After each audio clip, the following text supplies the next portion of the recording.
Welcome back to Creepcast. Today we are reading a story called The Dead Girl in My Yard Was the Best Friend I Ever Had by the author Dopamine, which you'll remember from a previous story not too long ago of the, what was it called again?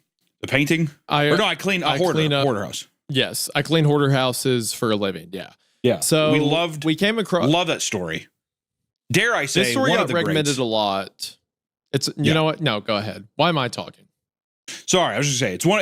I would say go ahead. one of our most recent most recent stories that do very good. I would say that we were very stoked on. Okay. All right, I'm better. Yeah. So this story actually got recommended to us a lot, and the title is intriguing. So it was on the docket, and when we go to look at it, we're like, oh, this is the same author who did that last one we really liked. And if you'll remember, we liked that story, and I liked it a lot more as the story went on. Mm-hmm. A cool title we were already going to read, and an author that we know now is also cool. Why not, right? Yeah. No, I mean, I'm all for it. I love reading. Like, I love whenever we touch back with authors. It's interesting that it's so soon because we just read that other story. But I'm curious if we fall into the same kind of pit of, you know, is the beginning going to be kind of slow, or are we going to get into a spot where the beginning's like, I don't know about this, and then is it just going to explode, or is it going to just be grabbing us right from the beginning? I love that kind of that dance whenever you come back with authors. Like, do you see that a lot? Do you see the reoccurrences in their work whenever you read new stuff? Mm-hmm. But before we start, a couple of announcements. One, we are doing, last year we did a live tour. I think we did 4 or 5 shows across the United States. This year we are just doing one show on Halloween Day in Chicago, Creep Aid. We're going to be donating the money to charity, split to our charity of choices, and we are doing it. And the link is live. You can go and get tickets now. We had our patrons get first dibs,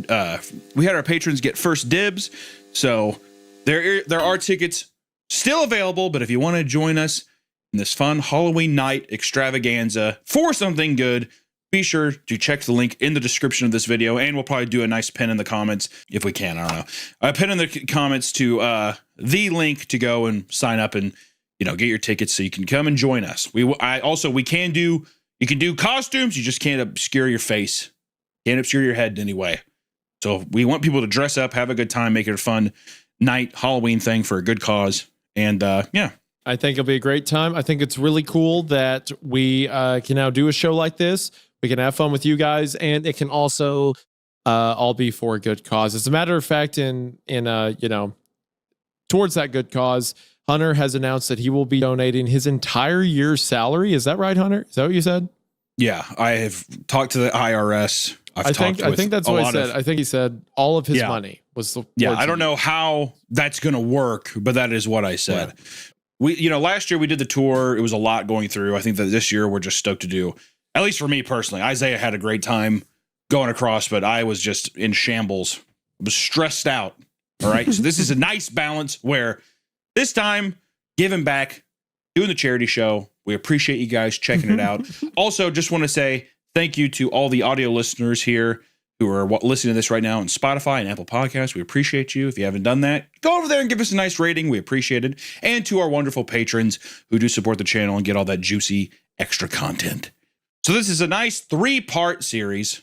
So yeah, without further ado, Isaiah, are you ready to jump into The Dead Girl in My Yard Was the Best Friend I Ever Had? I'm ready to jump right into it. As always, thank you all for the support you've shown on audio platforms. It means the world. And of course, our Patreon supporters who for some reason think that this show is worth their time and money. And I definitely don't deserve that, but Hunter feels entitled to it for some reason. So you can take that up with him. Thank you. All right. Well, with that, let's get started with The Dead Girl in My Yard Was the Best Friend I Ever Had. My mother loved fairy tales. She taught me to love them too. I never outgrew them. If anything, the older I got, the more I needed them. In fairy tales, you find happy endings, lessons, morals, comfort and triumph, and magic. But you will find no sadness.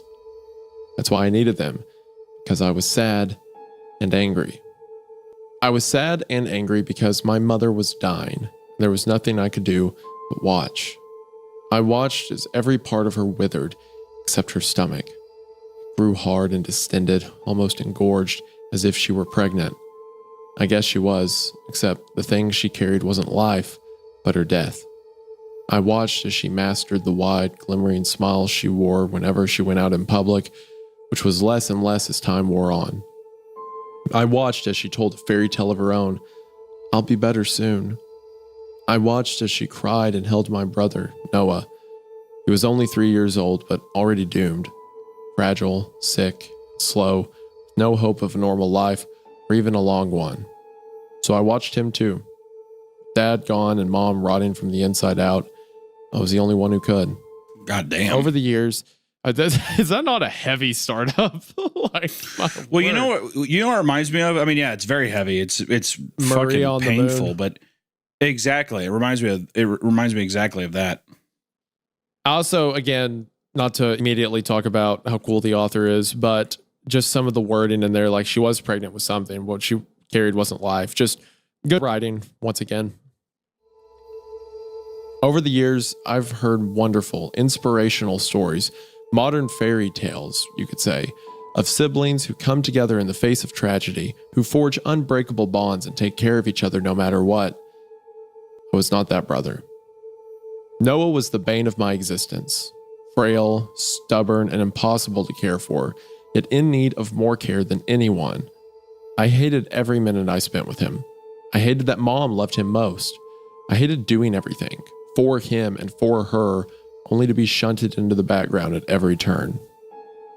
As days grew into weeks and months, that hatred sank deep.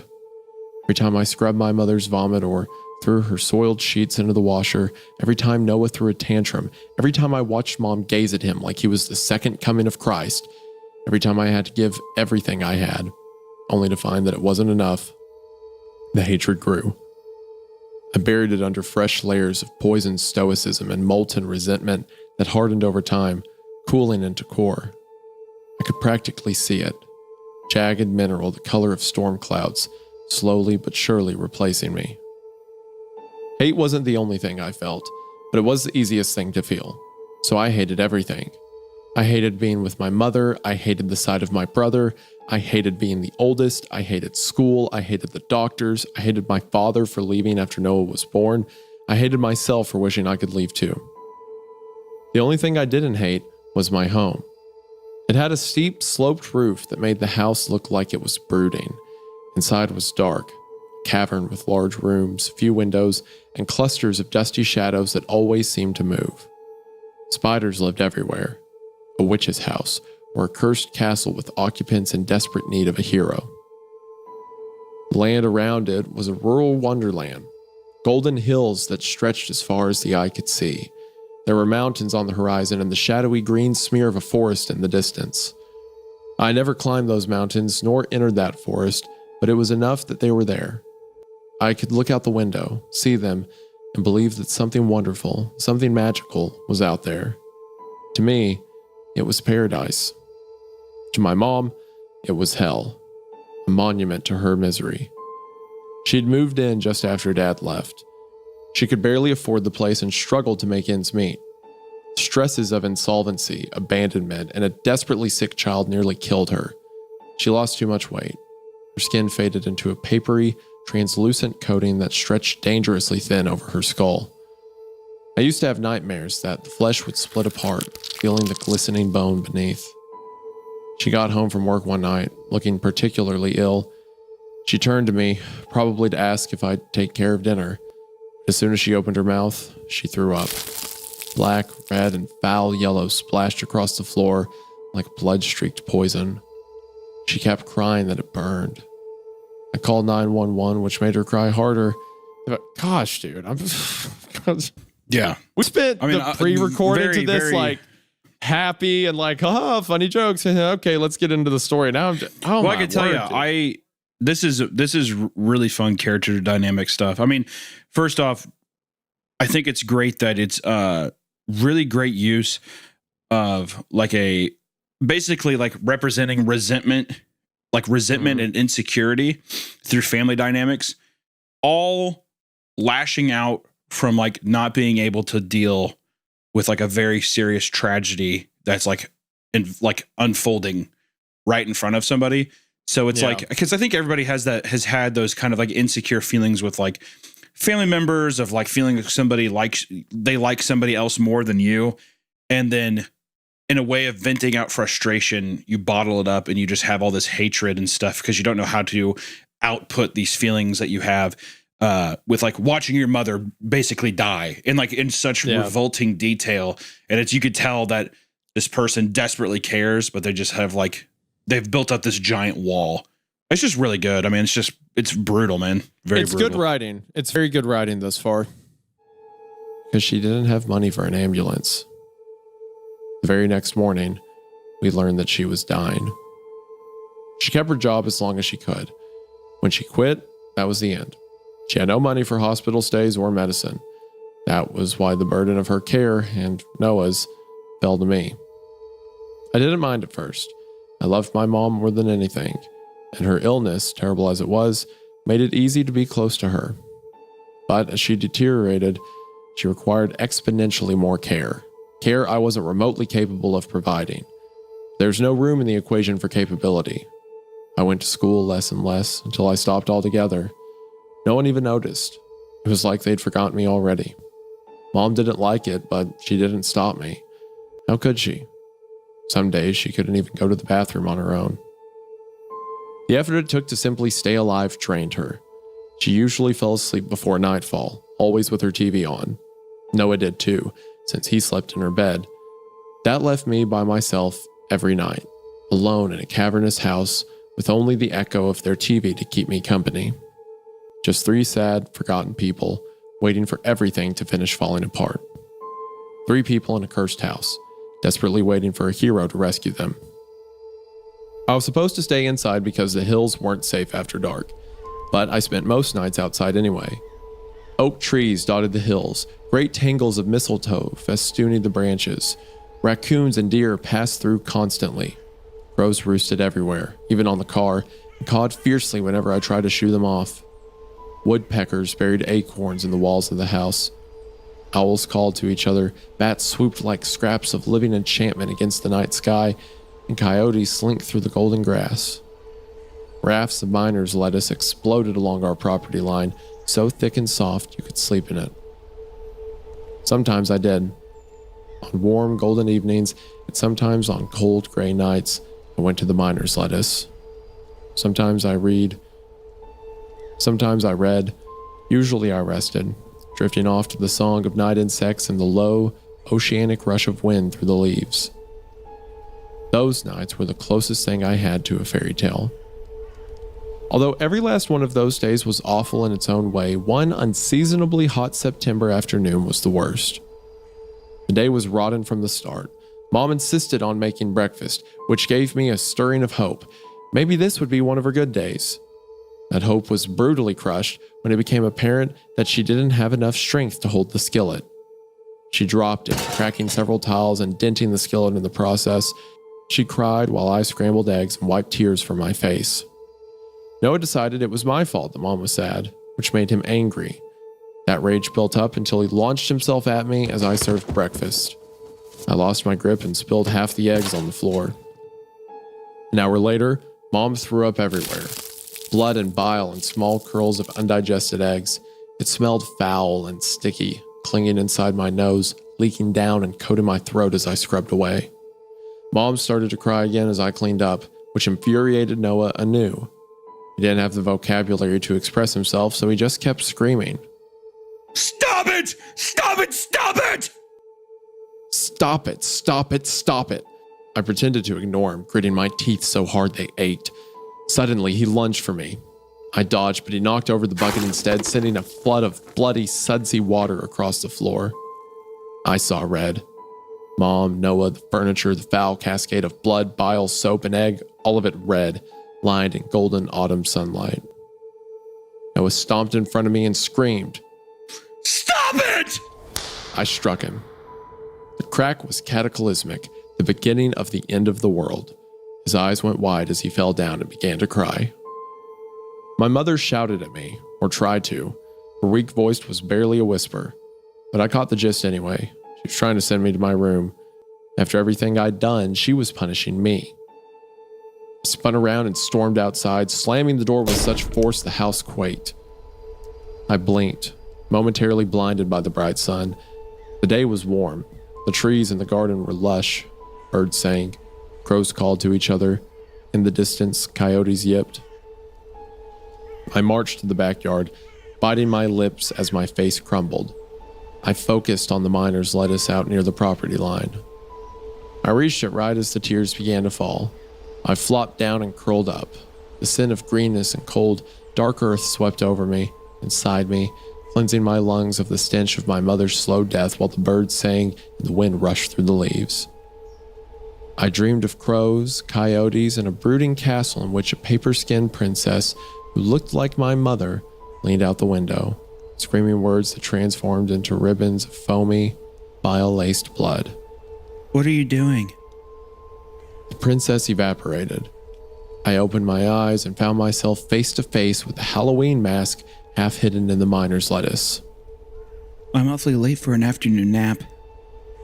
What a weird nightmare, I thought, staggering to my feet. Crushed lettuce left wet, dewy streaks on my skin. Felt real, not like a dream at all. Who are you? The mask lurched forward, followed by a strange, terribly skinny body clothed in a mud-caked dress. It took a long, disorienting moment to realize the body was emerging from a burrow in the miner's lettuce. She drew herself up into a sitting position and crossed her arms. They looked wrong. Those arms, emaciated and draped in dry folds of wrinkled flesh the color of buttermilk. My name is Wendy.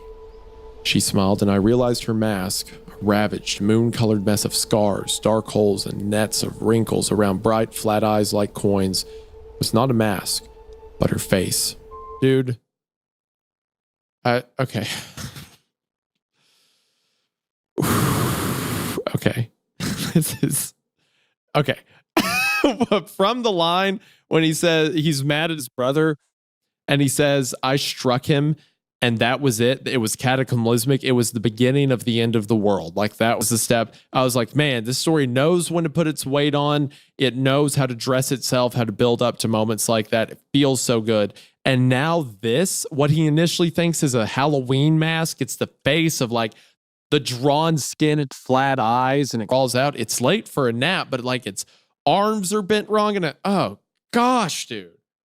Psst. Can I tell you a secret? I'm in desperate need of medical attention and care. I'm so old, fat, I'm falling apart at the seams. But I don't know what doctor to use. I don't know anything about doctors. And that's why I use ZocDoc. ZocDoc is a free app and website where you can search and compare high-quality, in-network doctors. Choose the right one for your needs and click to instantly book an appointment. We're talking about in-network appointments with more than 100,000 healthcare providers across every specialty, from mental health to dental health, eye care to skin care, and much, much more. Probably dick and ball stuff, boys. And the nice thing about ZocDoc is that you can filter for doctors that take your insurance, are nearby, and are highly rated. It's super easy to use, and you can find an appointment time that works for you with the right doctor for your needs. Plus, ZocDoc appointments happen fast, typically within just 24 to 72 hours of booking. You can even score same-day appointments. Oh my God! You don't want to admit it, but you should probably see a doctor. So stop putting off those doctor appointments and go to ZocDoc.com/creepcast to find and instantly book a top-rated doctor today. That's ZocDoc.com/creepcast. ZocDoc.com/creepcast. When I spoke, my voice issued in a panicky rush. You can't be here. You're trespassing. No, you're trespassing. She rose to her feet in a single boneless movement and picked her way through the miner's lettuce in a wormy, twitchy march that made my skin crawl. She halted several feet away. This is your property line. Everything behind it is yours. Everything on this side is not. I watched helplessly. This was no nightmare. This was real. And maybe it was a fairy tale, but not mine, because I was the oldest brother. Fairy tales, the oldest always fails, leaving the youngest behind to save the kingdom. And I, the stupid eldest, had just failed by trespassing in a monster's territory. I'm sorry. She flounced towards me, dry hair rippling behind her. Something on her neck bounced in time with her steps, broken and stained, an old animal bone strung upon dirty twine. Why are you sorry? My brothers like sleeping here too. Brothers? This thing, this hideous, wintry monster with eyes like cloud-shrouded moons, had brothers? Are your brothers here? Are they in your burrow too? Are they watching? Do you want to know where they are? Would this appease the monster? Would listening save my life? Yes. She looked up, the dying light reflected in her eyes. Her skin looked so sick, somehow thick and papery at once. I hid them in the trees. Then she stepped past me. I watched, frightened and confused, as she drifted through the golden grass and faded into the night. Once darkness swallowed her entirely, my paralysis broke and I bolted. By the time I reached the house, Noah and Mom were asleep. I ran to her room without thinking, jealousy and resentment forgotten. I just wanted my mom. She would keep me safe from the horrors in the hills. But how? Asked a mean, broken, and terribly small voice in the back of my head. She can barely even stand. Why do you think she cries? Because she knows she can't protect you. And because she knows you know too. I stopped inches from her door, struggling as fear, jealousy, guilt, anger, and love fought for dominance. Anger won. I retreated to the living room and locked the doors. After a long time, I fell asleep, straight into another nightmare. The princess who looked like my mother lay bleeding in a field of miner's lettuce. A white mountain lion prowled, murky silver eyes cutting dim swaths through the darkness. Nearby, a half-eaten coyote with golden eyes whimpered as it bled to death. Wind roared through the leaves, bats swooped overhead, nestling in pendulous clusters of mistletoe that pulsed like hearts. The mountain lion came closer. Green juice from the crushed miner's lettuce stained its snowy coat. I couldn't run. I tried to close my eyes, but I couldn't do that either. I watched, unable to move or even scream, till it crept past me, slinking toward the princess. My paralysis broke as tears dripped from the coyote's golden eyes. Please come back, It said in Wendy's voice. I woke up nauseous and drenched in sweat. It was morning, but barely. For reasons I didn't dare fathom, I went outside. It was windy and shockingly cold. The big patch of miner's lettuce looked dark and deep in the thin light, like a half-hidden lake. I took a deep breath and began to walk. When I reached the miner's lettuce, I stopped and scanned the patch as my heart pounded. But of course, there was no coyote, no blood, certainly no white mountain lion. Only the spot where I liked to nap. Beside it was the half-hidden burrow, and inside, shining like yellow lens flares.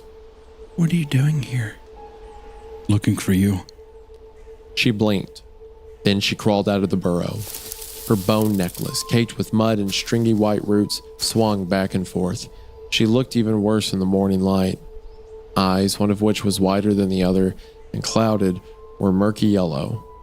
Her skin was the worst, fragile and dry, twisted with thick scars and pocked with deep holes like insect burrows. What are you? Why? Are you afraid? For a moment, I couldn't breathe. What did the monster need to hear? Affirmation of her own magnificent fearsomeness, or something else? My mind worked fast. She was terrifying to behold, but she hadn't hurt me. If anything, she'd been a little bit silly. What kind of monster acted like a regular kid? No. Wendy smiled. Good. Then she took my hand and pulled me through the carpet of miner's lettuce and into the hills. I didn't resist, because even if she seemed kind, she was still a monster, and I was the oldest brother. Oh, gosh.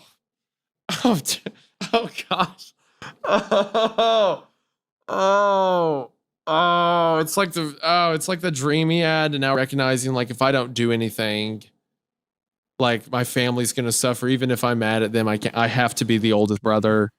It's like relating it to a fairy tale, and like this is the monster, but also the monster spoke through the voice of the coyote. That, oh man. He has to conquer this. It has to be less to him because there's greater evils, the mountain lion out there and stuff. Okay.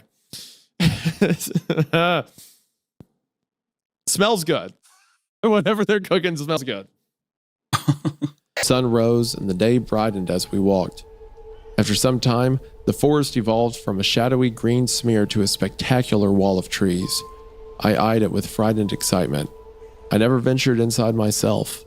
Forest had always been too far away, but now I was here. Not only would I finally explore it, I would do so with a monster beside me. But to my disappointment, Wendy veered sharply, avoiding the trees entirely. Why aren't we going in? Because I hate it. Oh, where are we going? Right over there. She dropped my hand and sprinted off into the long grass. I followed, but I was cautious, scanning the ground for rattlesnakes and tarantulas before each step. When I caught up with her, she was standing at the base of a particularly grand valley oak. Do you like this tree? I looked up at it, nonplussed. The huge canopy threw an impressive radius of dappled shadows. Crows roosted in the branches, peering down at me with bright eyes. Sure. So do I. It's the only tree I like. I used to climb it with my brothers, but only at night. Did your brothers come out at night? No.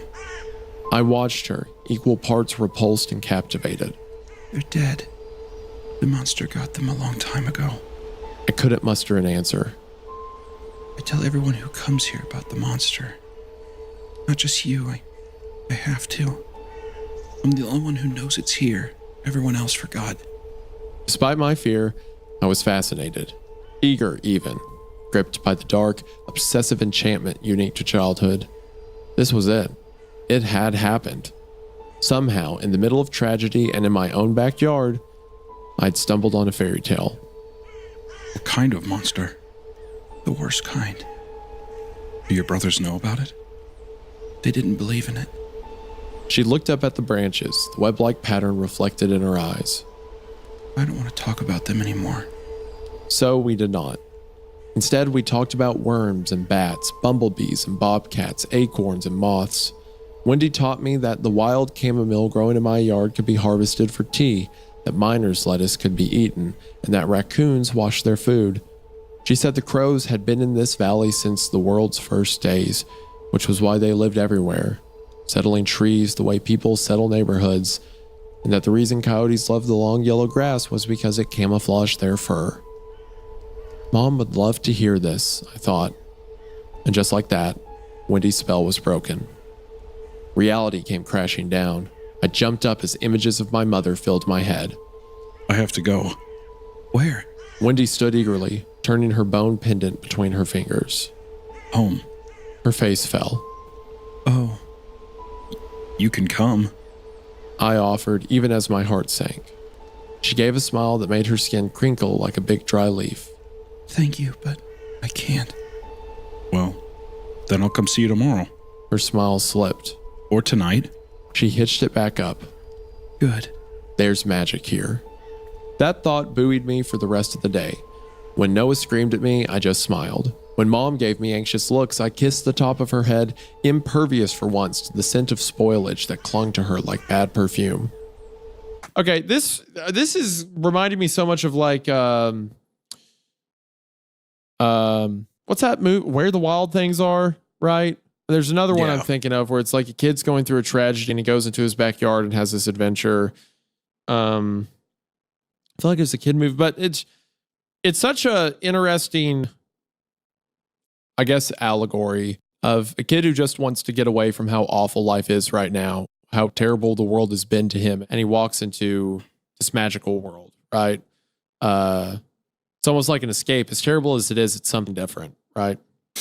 Yeah, I can't tell if we're still reading it, so I'm trying to piece together because it's very interesting to me. It's reading like a kid who is personifying and understanding the idea of like sickness and like death, whatever. Like this Wendy character is the personification of death in a weird way, and it's like somebody being able to wrap their head around it and understand it and come to terms with it. There's like a lot of like parallels with death and dying. Obviously, like even the house is kind of like old and decrepit the same way that the mom is. And it's like just building these things to where it feels like the one thing that makes sense is this character coming face to face with basically this death kind of sickness character and being able to understand it. And then like being like, I there's a lot going, there's just a lot of great parallel stuff. Like even like one thing while we're taking time is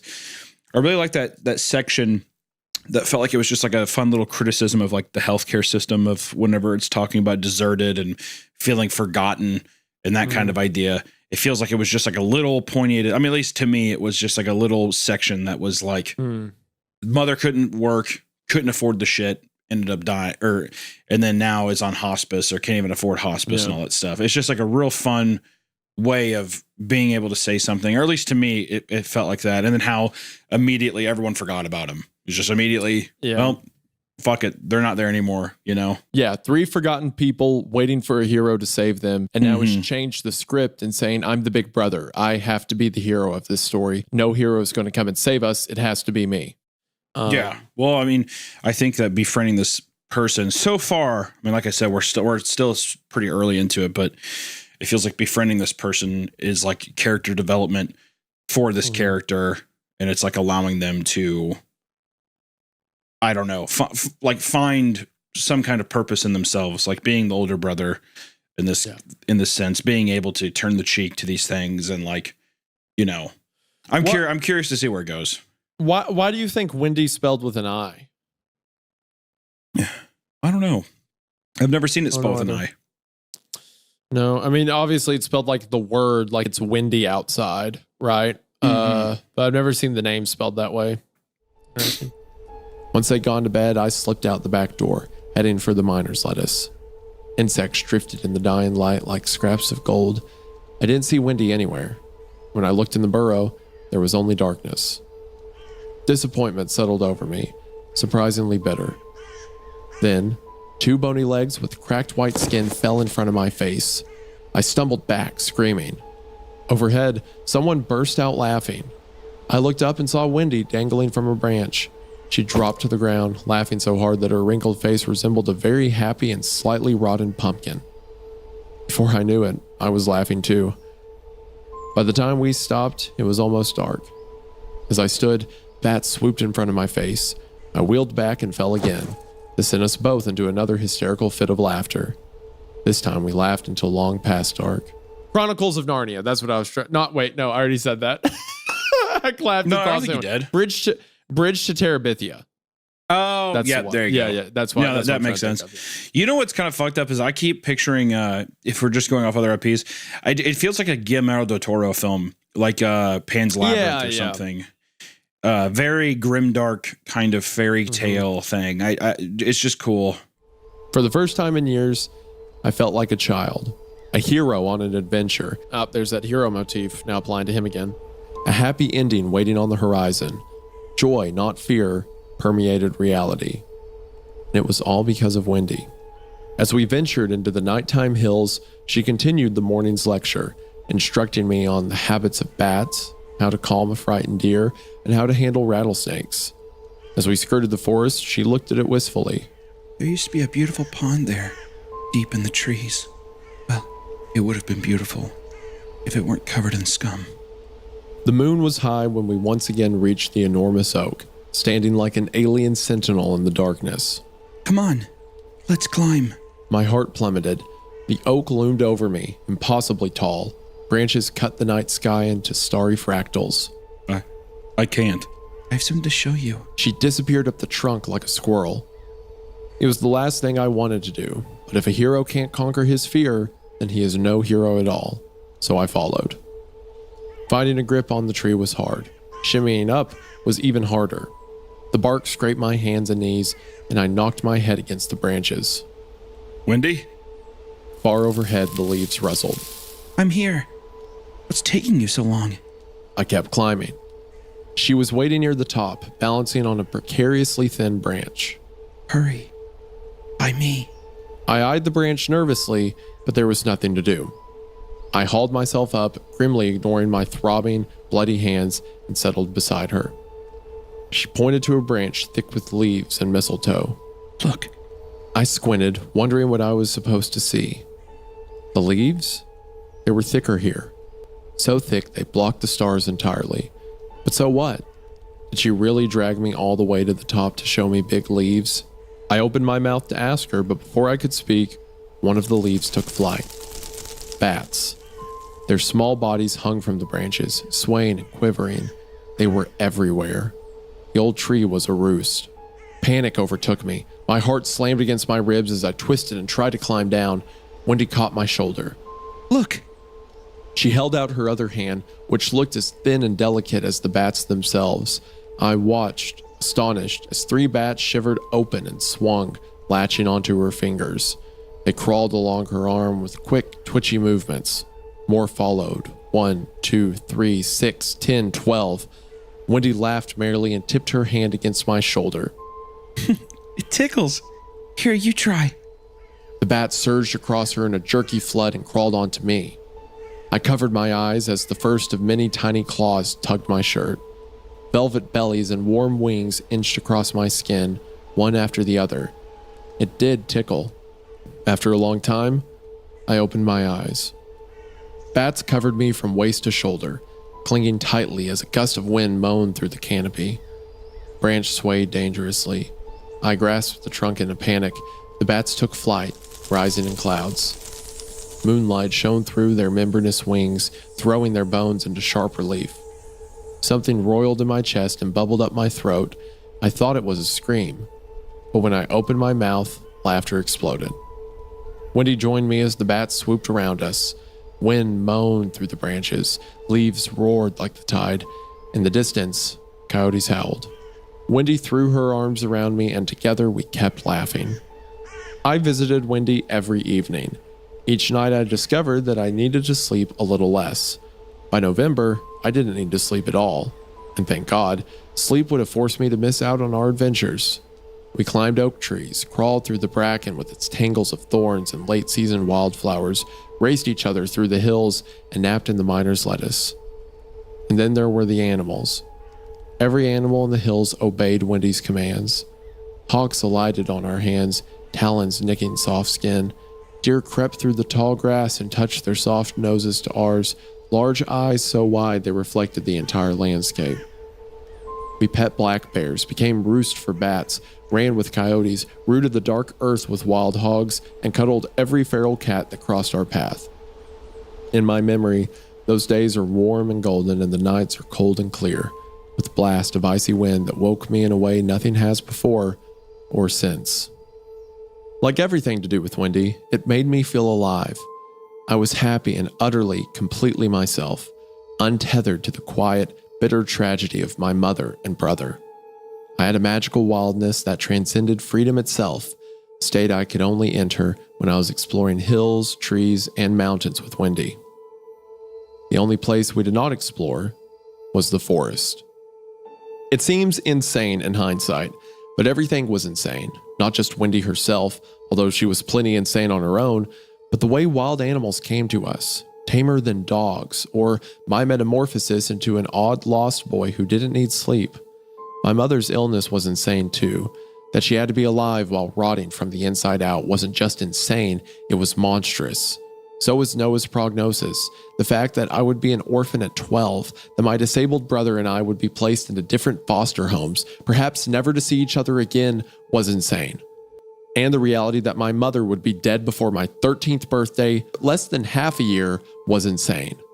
The truth, that nobody cared, that no one would remember us, that my mother, my brother, and I were already forgotten, was the most insane thing of all. Compared to that, Wendy's forest didn't even register. But did they say what Noah's prognosis was? I'm not sure. I just think it's obviously some mental disability, I'm pretty sure. Well, they said earlier caring for a dying son, right? So does he have some kind of like chronic condition that will eventually lead to death, like maybe some kind of nerve disorder or something?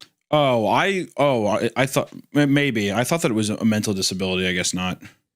I mean, it could be both. I mean, like, there's a lot of mental conditions that are like body and vice versa, but just making sure I hadn't missed it. On a frigid evening when the sky was clear and bright and snow crowned the moonlit mountains, I prepared to go see Wendy as usual. But on my way out, I felt a tug on my coat. I looked down and saw Noah. Go back to bed. He shook his head. Anger stirred but quickly died. Noah would be an orphan too. At 4, not 12. He might not even remember Mom. What would be worse? To remember and ache for her until he died, or to forget her altogether? What if he forgot me? What if he ended up in a bad foster home? What if it ended up being hell? And what if he never remembered anything else? For the first time in weeks, a lump formed in my throat as reality came to roost, and with it a bitter truth. If anyone needed a fairy tale, it wasn't me. It was Noah. Okay, let's get your coat. We went out into the frosty night. Dead bracken crunched under our feet. The moon shone high and cold, drenching the darkness in a film of silver. Bats flew overhead, throwing thin, unsettling shadows. I have a really bad feeling. Well, first off, can I just to interject real quick? Yeah. I feel Noah does seem like he has a prognosis that he is going to die, like you were saying. It feels like Wendy is is death or something. Like it feels like Wendy is the monster or whatever. It seems like Wendy is like an active nature that can't be controlled or something. That like it feels kind like of be like yeah. Go ahead. Sorry. No, it's okay. I was just going to say the reason I wanted to say this is that my toes are curling because I'm nervous that since Noah is like dying, that Wendy is going to take him or is going to attack him or something. That it's like the inevitability of death and just like that kind of thing. These animals coming up and even like almost paying respect at its whim or whatever. It's like this. It's this powerful nature that Wendy has. I don't know. And I was just sitting there, and as soon as I was like, oh fuck, he's gonna take his brother out there. It's the same thing where I wouldn't be curious if Wendy ends up taking the mom too or something. Well, it's like if it is a representation of death, and it's kind of like our character is safe, right? Our narrator. Well, that's what I'm saying. He's It's befriending the healthy. dying. But he who's marked for death, his younger brother, maybe won't be as lucky. He may be a target. This is also something I like is that in the first description, Wendy is given such an imposing form. I'm imagining her as like several feet long, this like giant lanky thing with these massive eyes, like a horrifying, creature. But he's made peace with her, but something that could just as easily become violent and a killer if it wanted to, right? A monster. It's uncanny for sure, like a surrealist kind of thing for sure. Yeah. Not to meme it, because it's kind of been like an overdone image, but like you remember the old Momo statue that went around the internet? Yeah. Kind of similar on the skin and hair, but like a more pulled apart face, darker eyes, something like that. Yeah. Long I'm very and curious to dog-like see in the body. people that are listening to this. I'm so curious to see to hear what they think this, because it gives us the description, but I feel like everybody's going to have a slightly different version of what they are envisioning, right. Which is pretty fun. All right, well, let's see if Noah gets absolutely blasted by this giant demon thing. I hope not. It's just straight. If it happens, it's your fault now. I knelt down by the burrow. Noah looked at me curiously, then followed suit. Wendy, are you awake? Silence. Then, 2 golden lens flares blinked to life. Oh, Noah whispered. The light reflected off his face as he reached out to touch them. Then long fingers, thin, cracked, bright as the moon, slid out of the burrow and took his hand. who is this? My brother. Inside the burrow, something curved and pale glinted under her lens flare eyes. A crescent. Smile. Noah froze as Wendy slid out and unfolded before him. His gaze tracked upward along her arm to her shoulder, finally settling on her face.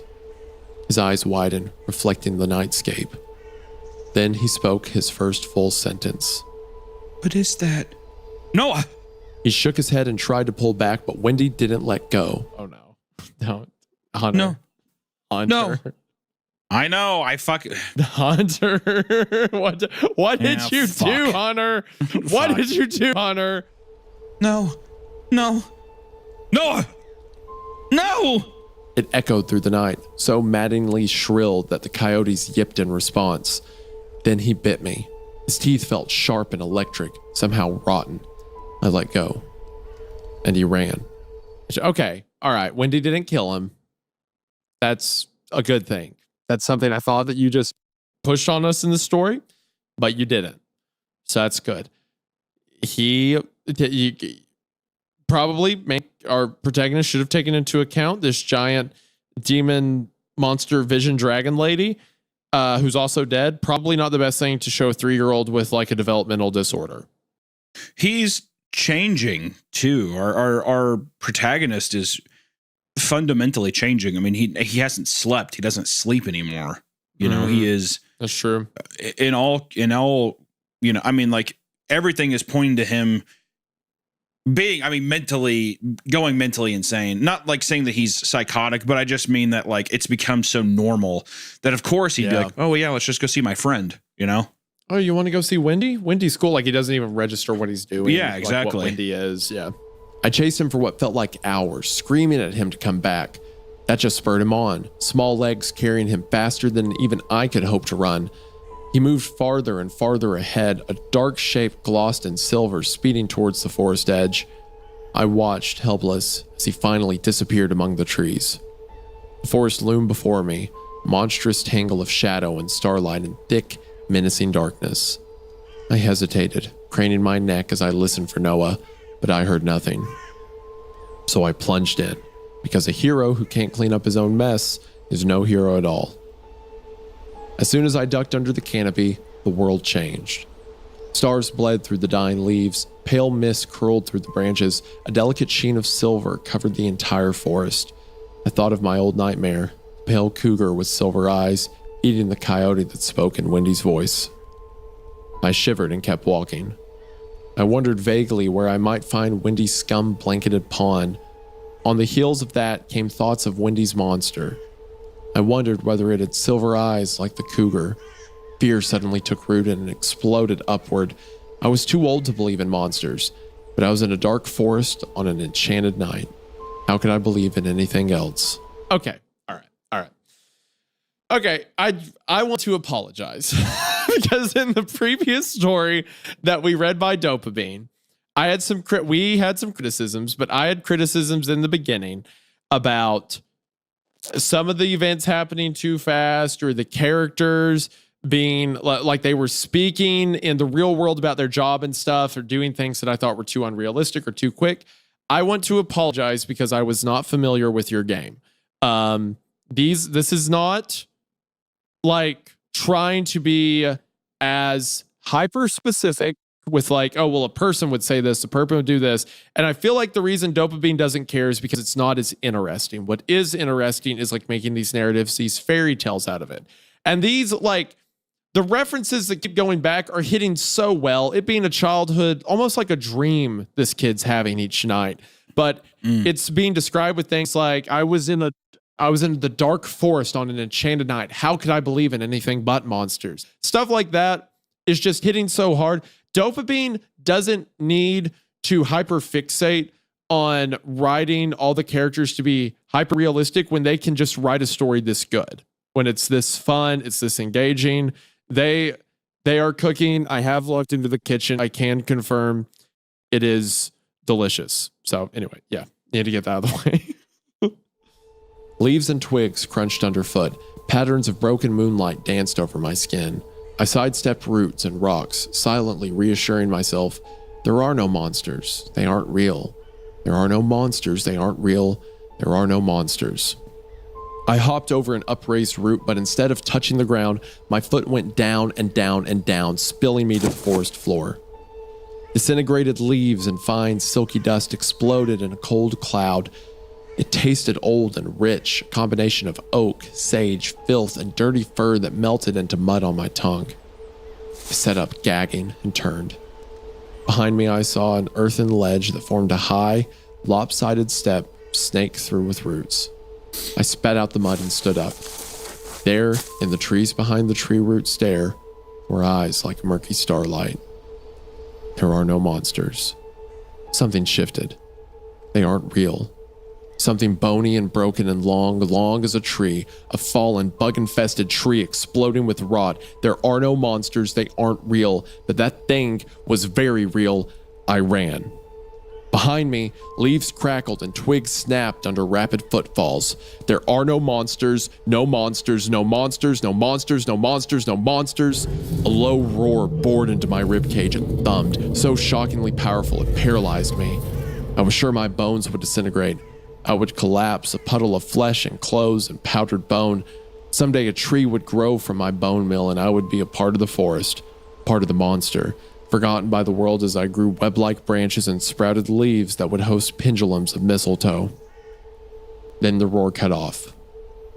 So did my transfiguration. I was no longer a tree, just a boy. A frightened boy, running from the monster in the deep dark woods. I ran until I heard birdsong underscored by the hoarse commentary of crows. A cat darted across my path, fur shining in the sunlight. I sobbed and glanced over my shoulder before I lost my nerve. A doe stared back, half hidden in the trees.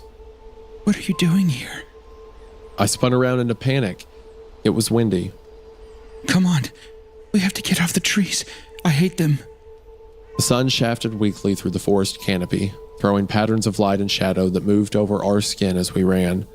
I glanced uneasily at the trees, branches like great, drooping webs spread overhead, bleeding dusty beams of sunlight. Finally, in the distance, I spied the shaded patch of miner's lettuce. On the hill behind it stood my house. When we crossed the tree line, reality crashed over the world, dismantling the dark spell of the forest and its silver-eyed monster. Before I could even draw a breath, Wendy turned on me. How could you go in there? I had to. Dread exploded as I remembered why I'd gone to the woods in the first place. What kind of hero abandons a sick little boy to the mercy of a monster? No hero at all. I turned back. As the shadows of the trees fell across me, I felt their pull, like fishing lines reeling me in. My brother. She grabbed me and spun around, slamming me to the ground with such force I could barely comprehend it. No! I told you! I tried to stand, but my limbs wouldn't obey. I can't let him. I told you there was a monster! But my brother's in there! I couldn't leave him! You didn't leave me! Her face crumbled. She looked uglier than ever, too ugly to be real. Yes, it's bad to abandon your brothers. She wiped her eyes, pushing up folds of loose, dry skin. I need to show you something. But Noah is safe. I made sure. I always take care of my brothers. Follow me. Interesting. The other thing this reminds, since this episode's just become me going, wow, this is cool, and the naming an IP that I also think is cool. It also reminds me of Coraline a lot. Going down the well to the Beldam's world. It's the same thing, but switched and all that. Then she got down on all fours and crawled into her burrow. I looked up at my house, then down at the burrow. Wendy or home? Despite my fear and the marrow-deep exhaustion weighing me down, the choice was surprisingly easy. I dropped to my belly and slid in after her. The burrow was wet and cold, mud squished under my fingers, pale roots dangled like the legs of ghostly spiders, a large earthworm glistened briefly before diving into the earth. Then darkness engulfed me. I saw nothing at all. I crawled blindly. The hiss of Wendy's bony form sliding ahead was the only thing that kept panic at bay. By the time I emerged into the sunlight, my bones ached with cold. Every inch of skin was numb. My clothes were muddy, and those thin, pale roots tangled around my fingers like waterlogged hair. I closed my eyes against the light. It felt painfully bright, but I knew it wasn't. I sensed the gloomy, muted quality of the sun and knew that we were back among the trees. I frowned.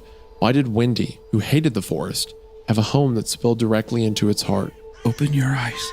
I did. Directly before me, perched an inch or two off the dark earth, was a discolored bulb shot through with cracks and two large, dark holes like eyes. Only when I noticed the jaw beneath, small, malformed with less than a dozen teeth, did I understand what I was seeing. My head felt light, my chest pressurized, as though a rapidly inflating balloon had replaced my heart. I looked around. There were so many. They carpeted the earth, sprouting from the dead leaves like obscene flowers, small and large, dark and pale, some whole, some broken, some with smashed-in faces, some little more than lopsided jaws or jagged skull caps. These are my brothers. No one remembers them, but the monster who killed them. The balloon in my chest inflated sharply, pressing painfully against my ribs and throat. Eyes like dirty silver pools filled my head. Monsters aren't real. This one is. It lives in the trees. You have to listen, or you'll end up like them. I'm not your brother. Her face was changing, fading, bleeding away like light bleeds from the evening sky. I couldn't look at her for long. When you forget a monster, you allow it to thrive, to take over. Why didn't you tell me you had a brother too? I shrugged defensively. Tell me about him. Of course she wanted to know about Noah. All anyone cared about was Noah. Why would Wendy be any different? He's sick. With what? Something he was born with. He's retarded. And he won't live very long because his organs aren't growing right. He can't form memories very well, and when Mom dies, he might not even remember her. Tears stung my eyes. Suddenly, it was hard to breathe. Or me. He'll have to go to a special foster home. I won't be able to come. He'll think we left him. Why does he have to go? Why can't he stay here with you and your mother? How amazing, I thought. How bitterly, selfishly amazing that I hadn't yet told Wendy of Noah or my mother. Everything came out of me. I could almost see it flooding the forest, an infected pool rising around the Garden of Skulls. It's like Mom and Noah existed for nothing. No one cares that they're here, and no one will care when they're gone. No one will even remember them. They don't matter to anyone, and I can't change that. Nothing I do is enough. Wendy sat, motionless in my periphery. She looked terrifying in silhouette, absolutely gut-wrenchingly, incomprehensibly horrifying. But when she spoke, she sounded gentle. So very, very gentle. Why didn't you tell me? Because I didn't want to think about it. You didn't want to remember? I shook my head and continued to cry. Silence followed, broken only by the wind and the steps of tiny animals picking through the dead leaves. Then Wendy spoke. I expected her to tell me about her brothers, but even though the skulls of 100 dead boys surrounded us, she told me about crows and red ants and condors, all of which eat dead things. Once the scavengers have their fill, the carcasses of the dead animals rot into the soil, to be drawn up through the roots of jealous, hungry trees and eaten. I remembered the dust in my mouth, how it tasted of oak and rot. My gorge rose. Living things are alive because they eat dead things. Wendy turned her bone pendant over and over in her hands. That is the only way living things can live. She looked up at the sprawling web of branches. Especially the trees. They are more alive than any of us know. I finally looked at her. Her skin was thinner and older than I'd ever seen it. Her eyes looked flat yet endless, with dim, cloudy spots under the surface, like dead things drifting under murky water. If you could be like me, would you? Yes. 1,000 years of cold, clear nights filled with bats and deer and laughter would be a dream come true. No worries, no sickness, no future, only magic. What if it meant you had to eat something that was alive? Would you still do it? She's going to have him eat his fucking brother, dude. Wait a minute. She's going to have him eat his mom and brother. You know what's something else from the woods, specifically like, well, not just Pacific Northwest, like Northern Forest, that if you eat another human, you become? The Like Wendigo. Like a Wendigo or whatever? Yeah, the Wendigo. And what's her name? Wendy. She's a Wendigo. That makes sense to me. I think that's what it is. Because with that mythology, you eat, if you give into this, like the temptation, the gluttony of cannibalism, a spirit possesses you and you become these twisted amalgamous forms. That makes so much sense. The big yellow eyes, the broken movements. It's like the traditional depictions of the Wendigo. and like in Interesting. early like Native American culture before like, you know, Stephen King's influence of Deer's Skull and stuff like that. Right. Is this story like a completely, because normally the Wendigo's like either like a haunting spirit in the woods or like a hyper violent cannibalistic monster, right? Is I this think like it's just- it's a temptress in the woods kind of thing? Is that what it's saying? Because if so, that's super cool. Not to diminish like all the, you know, different themes and stuff the story has by just describing it as super cool, but that notion alone gets me hyped. Dude, this is I stepped into the kitchen. Not only is it good, but they made it just for me. This is my order. Let's go. Oh man. It was made for me. Yeah. It's calling to me. This is my Wendigo narrative. It was made for me. Oh man. Gosh, I hope, dude.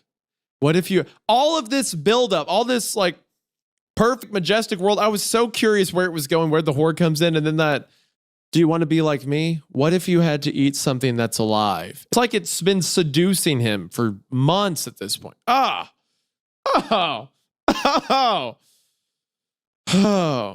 I'm gonna punch something. I'm fired up right now. Okay. This is wrong, whispered a small voice in the back of my head. All of it was wrong. Her way with animals, how she made them behave even when their bodies quivered and their eyes rolled, her cold burrow, her skeletal thinness, her wormy movements, the broken desiccation of her skin, and her eyes, her clouded, dead eyes. I shot to my feet. I have to go. I know. I walked as fast as I could without running, shuddering when I passed her burrow.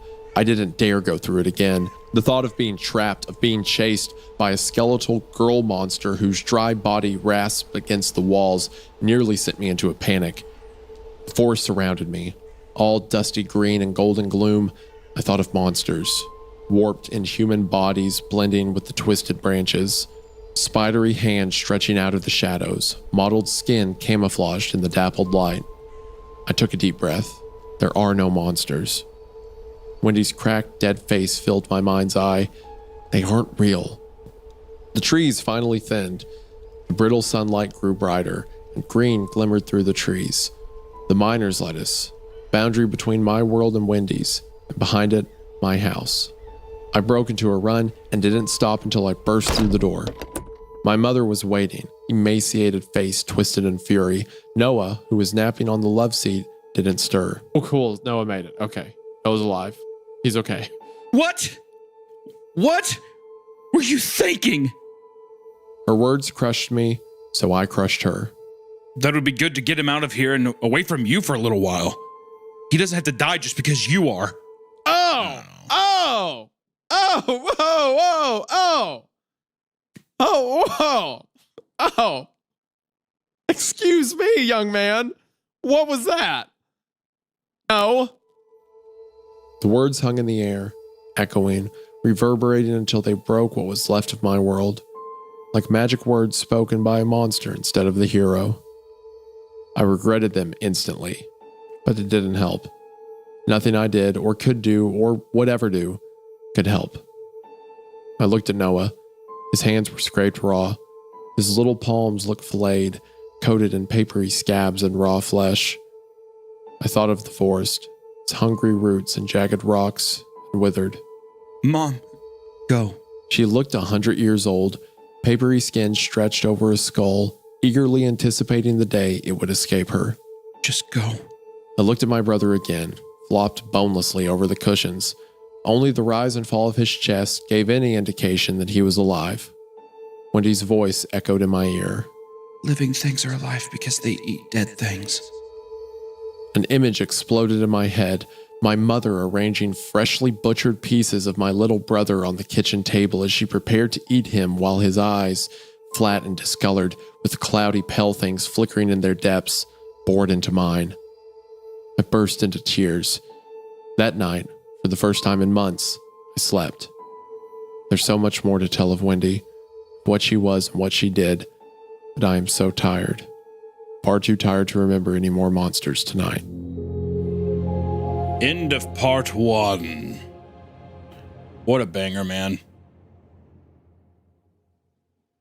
Kind of like that it's going over multiple days, because each one of these, like part 2 and part 3, they're each labeled something different. It kind of reminds me of the Voodoo Store, just the way it's like recollections of these different memories or experiences he had versus it being just like a you just straight linear thing. Which I'm sure it will be linear, but I do like how each one is just pieced. Like part 2 is the dead girl in my yard told me the most awful stories. But it just seems like, you know, like I like the way that ends. I had a couple questions for you, Juan. The motifs, the continuous motifs of gold and silver. What do you think that has to do? I want to apologize for any negative comment ever made to Dopamine. If as What negative comment? What are you talking about? You can have my car keys. I have them here. It's a Toyota. What It's reliable. What bad? What you didn't say anything. Because in the last part, at the beginning of the last part, I was like, oh, you know, some of this stuff. I feel like the setup's a little quick and stuff like that. I was out of my depths. I apologize. In the other story, look, I'm just saying, Dopamine can have my car if they want it. Anyway, are you talking about the other story? Yes. I think this criticism is still, it doesn't take away from the story. I mean, it's like, I think they're valid criticisms. Right. You know what? I can agree with that. At the same time, you can have my car. That's all I'm saying. That's okay. The gold and silver thing. So now that this is a Wendigo story, or it always has been since I've realized it, silver is used in a lot of early traditions around like Wendigo hunting and stuff like that. Because Wendigos are seen as like an unclean spirit, right? So a lot of like the settlers that would Wendigo hunt, like what was his name? Jack something, the Wendigo hunter. They're like, there was stuff about using silver bullets or stabbing it with silver, keeping silver near you. And similar to vampires, the idea is it's like silver's a pure material and the thing you're going up against is an unpure spirit. So purity scares it off. So it could be reference to that. It could also just be that, like, you know, she has the golden eyes, you know, gold's a sign of wealth. It's temptation, right? It's like similar, like think of like Midas mythos, right? It's like gold is good. You want to give into it, but it can be too good. It can be too much. And silver's kind of like a purifying color. I don't know what the mountain lion is yet. What the mountain lion might be in the dream, because in the dream, the coyote was Wendy, right? That's what Wendy spoke through. No, I think the coyote is supposed to be the mom. I think the mom was the princess. The mom was the princess. Oh, the princess. I see. Well, wait. And then it says that Wendy spoke through the coyote. Wendy's voice said, "Please come back." And the silver-eyed mountain lion stepped between them. And as he's running through the woods, he's thinking of the silver eyes of the mountain lion. And very specifically, Wendy has gold eyes. The mountain lion or the cougar, or whatever, having silver eyes. I always, at least could be a Wendigo hunter or something. I totally could be wrong, but I thought it was the protagonist in the dream. I think that it's supposed to represent him. That certainly could be. It's kind of what I was thinking. Because I pictured the half, because even the princess, I understand the mom, it looks like the mom, but even the coyote is represent. I mean, like, it's just this half. I mean, it's like half a carcass. It's a dying thing, so it just associated that with the mom as well. It's just this kind of just the imagery of death and the decay. It's, I mean, you're right. It is supposed to be Wendy, but I also just saw it as like the mom and even the brother, you know? And then now Wendy is this like tempting voice that is speaking through it, being like, come back. And she's trying to basically, create another friend or create another like Wendigo. I keep wanting to say Wendigo that, she can hang out with, you know, but it's going to have to be, you have to, there's just a lot of stuff. Like, it seems like the motifs here, the gold, silver, that kind of thing, the tempting nature of that. And then also forgetfulness, or like, you know, the continuous thing of, you know, people forget about these things to where it almost seems like once someone dies, it's almost like the way that, I mean, I'm just reaching, right? So take all this with a grain of salt, whatever, but it seems like through death, and all this thing, and like through tragedy, the best way to move on from it is to forget it or to not face it. So it seems like basically there's just the motif of forgetting things, for the forgetful nature, gold and silver. It's interesting how those kind of bounce back and forth, not in like an egregious way, but like every time we saw something in the forest, there was a golden light on the fur. You know, the eyes glistened with gold, which at first, when we were talking about death and stuff, I was like, oh, I wonder if that's supposed to be, because it was always very specified on gold on the eyes. And I kept thinking of the coins you put on people's eyes. Yeah. You know what I mean? The rivers, to cross the river Styx. Yeah. Yeah. And I kept thinking about that, which I don't know how, you know, there's so much you can take away with it. Very strong first part. Really love the setup. That's one thing that Dopamine even did in the last story too, which is leading us on, getting us well established with these characters. And then there's just like one little moment that I think is just great. And I love that thing of, do you want to be like me? And then it just immediately, it's just a switch to where you're like, oh, this is threatening. Like now I'm afraid of Wendy. Would you do it if you have to eat something alive? What a great, how? One line. What a stellar way to completely heel the entire story's direction in a sentence. By her saying that, it recontextualized everything. And it changes the direction. It makes our character immediately and the reader afraid at once. Yeah. Like, what if you had to eat something that's alive? And it made so many things click about the imagery and stuff. Also, okay, I thought of this while you were talking. So for one, to go back to the dream, the phrasing it uses is it says, a white mountain lion proud, murky silver eyes cutting dim swaths through the darkness. Nearby, a half-eaten coyote with golden eyes whimpered as it bled to death. So coyote is Wendy, and then the silver is the mountain lion. The thing I said about gold being like a, you know, greed, it's like, oh, well, you can, you know, people want to have money, but they lose themselves to it. King Midas, blah, blah, blah. But what I think is especially interesting is like when you think of gold as like the vessel of greed, right? Like, you know, all the gold in the world, that's what people want. What greed is there more than immortality at the cost of a life, right? Like, I want to live forever. I never want to die. As someone surrounded by death, being tempted with the idea of never dying, but all he has to do is take a life that's already on its way out the door, a life he already can't stand. And maybe he can have that for his mom as well. It's like that temptation. It's like you were talking earlier about Wendy being like a vessel of sickness or death. It's almost like, again, with the golden eyes, it's greed, or it's like the gluttony of staying alive being presented to him, like this offering. A lust almost for immortality, and he just has to hurt someone forever to do it. Yeah. No, I mean, I think you're right. I mean, I think that makes total sense. Also, too, death always, you know, that's the three fucking. That death always gets its due. You know what I mean? It always takes. Like, there's no way to avoid it. And I think that kind of correspondence you're saying with the gold is just. It feels like it fits really well. I think that I'm curious to see how this temptation is going to roll out. And if Wendy keeps this composure, I think is going to be really interesting as we go into Act 2. Part 2.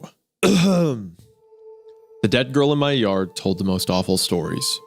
After I left Wendy in the forest, I slept for the first time in weeks. My dreams were filled with headless boys, crippled princesses with flesh so thin it split across their cheekbones, and a pale cougar eating a golden-eyed little girl whose blood flooded an endless field of miner's lettuce.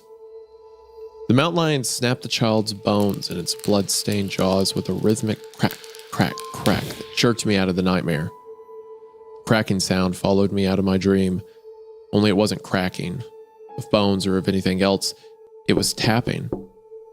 I shot up and faced my window. Sure enough, I saw a pale hand wrapping the glass, and behind it, a small, star-silvered silhouette. Anger overtook my fear. I stalked to the window and threw it open. What do you want? The monster saw you. It's going to come for you and your brother. Her eyes glimmered dimly. Our brother. My heart fell down to my feet. Fear bloomed in its place. To hide it, I snarled at her. How would you know? Her eyes looked dim, yet terribly bright, like cloud-shrouded moons.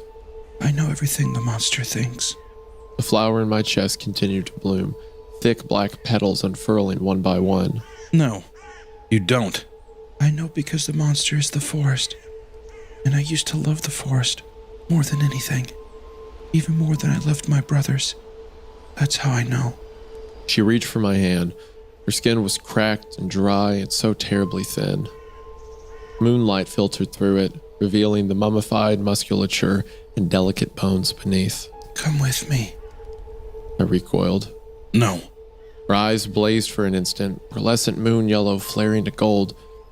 Then she relaxed and folded her hands on the sill. All right. I'll stay with you instead.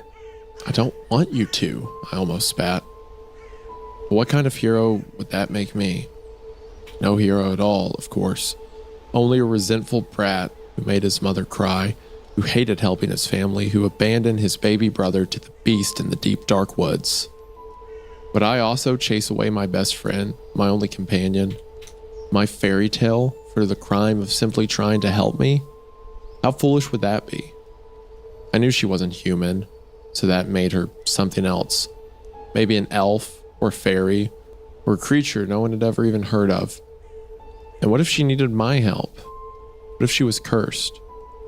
For all I knew, she was some kind of princess. But no matter what she was, I loved her, didn't I? Yes. And I must have loved her for a reason. Surely my instincts weren't wrong. She was scary, but she was good. She had to be. Okay. What do you want? To tell you about my first brother.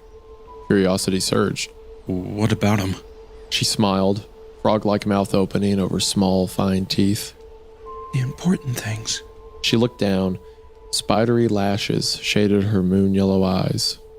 He was littler than me. He loved cats. Petting cats and going fishing were his favorite things in the world. He got a fish hook stuck in his hand once, and it left a big, lumpy scar like an earthworm. But that didn't put him off from fishing. He sure did love fishing. A single tear rolled down her cheek. I waited. He wanted to build a little house by a river that froze in wintertime and shone like glass. He'd fish in the river every day and cook the fish in his fireplace. The cats would eat first because he loved them so much. He was going to plant an apple tree so he could pick the apples and teach wild deer to eat them out of his hand. What was his name? Wendy's eyes darkened. I don't remember. The moon rose behind her, obscured by the twisted branches of the valley oaks. Crickets and night insects sang, peculiar orchestra that pulsed through the night. After a while, Wendy continued. My brother didn't believe in monsters. That's why it was so easy for the monster to catch him. Because he didn't believe in it. He loved the monster and didn't believe anything he loved could be evil. Not when the monster hurt him. Not when it pulled his arms and legs off. Not even when it tore his head away. The monster pulled so hard that parts of my brother's spine came out. I saw it. It looked like a root. I don't want to hear anymore. The monster took my brother's arms and his legs and his body, but it left his head behind. So when the monster left, I took my brother's head out into the forest. The spine was sharp and slippery. It cut my hands. She held her hands out. Small, pale scars glinted all over her fingers. Stop. I got lost. It was a nightmare. My brother's little cat followed me and cried like a kitten who lost its mother. I cried with it while the owls watched. I was so scared it would swoop down and carry it away and pull its head off and eat it, like the monster did to my brother. She paused, sniffling. I got lost, but finally found a pond. It's dried up now, but wasn't back then. There was scum on it and no fish inside, but there was water. I dug a little hole in the shore and put my brother's head in it. I covered his spine root with dirt and leaves and left his head above the ground. Then I scooped up the pond water and watered him. The scum got in his eyes. Stop it! I stayed with him for days. So did his cat. I ate acorns and drank from the pond, and I watered his head every morning and evening. but it didn't grow back. He just rotted. His eyes turned gray and sank into his head.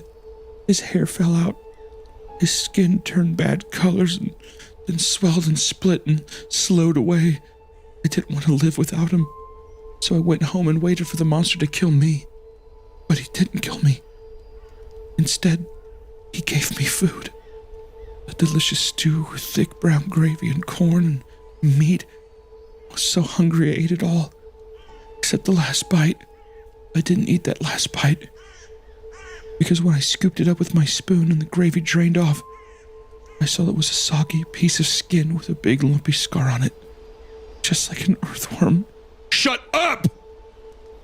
No, I have to tell you about the monster because I can't fight him alone. He stepped away from the windowsill. Go to sleep now. Man. Brutal. Oh, God. I love how it really does feel like a fairy tale, doesn't it? Like it feels like a witch would do that, or like it feels like a Hansel and Gretel kind of thing. Mm-hmm. Yeah, it feels like a Grimm's fairy tale. Like the two kids ventured out in the woods. So I'm guessing at that time, Wendy was a human, right? And this was the event that turned her into a Wendigo, or what she is now. The monster killed her, but ripped him to pieces, pulled his spine out. And then the monster comes and gives her stew, and then she gets the last bite, and it's the scar her brother got from the fish hook. Yeah. Right. So she realizes she's eaten her brother, and that's what made her into what she is now. Yeah. I bet. Man, that is haunting. So, but now Wendy's saying we can fight the monster. I need your help to fight the monster. So maybe she's not necessarily evil. You know, maybe it's like a vampire thing, right? Like I became a vampire, now I resent it. And maybe you can help me fight it. Or we can be together forever if you eat of something that's alive. Like there's kind of this regretfulness to Wendy's position. Yeah, I don't know. I think that she's insane. I think that the forest, she feels, is playing tricks on her. To me, that story read like she killed her brother. She regretted it. And in her madness, she ate him. Oh, yeah. I didn't really think about that. Yeah, it could just be because she just says the monster is the forest. Yeah. And it tore him limb from limb. It pulled his spine apart. But that could just be referring to like decomposition or animals tearing him apart or something like that. Interesting. Yeah, that could be a good point. It's either that, which I like your idea more now that I think about it. The other idea I had was maybe it's like, again, with vampires. There is like one vampire and that makes like offspring, you know, like it bites other people, they become followers. And it's one of those things where it's like, well, you have to kill the leader of the vampires, whatever. I think I'm not sure about the Wendigo specifically, or it would normally be that there was someone like possessed by a spirit in a lot of like the Native American legends. But I don't think there was, I mean, it was a core spirit.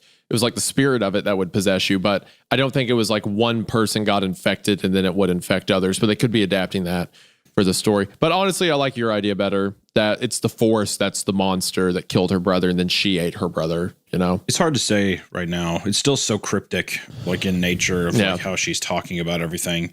Also, she's the only visible monster we've seen yet, you know? Yeah. Yeah, I want to trust her, but I can't. It's hard. It's hard. Yeah. She went away. I lay awake and thought of her brother's head rotting away under the silver moon, dead eyes forever locked on a stagnant pond while bugs crawled up his spine root and ate him from the inside out. The next morning, my mother asked me to spend the day with her and Noah. I wanted to more than anything. The idea of placing my head, filled as it was with Wendy's nightmares, beside her and Noah made me sick. What if the nightmares sloshed out of my head and into theirs? What if I contaminated them? Gave my dying mother bad dreams for the remainder of her painful life. Instead, I stayed in my room with the blinds shut and the curtains down, emerging only to cook meals and clean when my mother vomited up her lunch.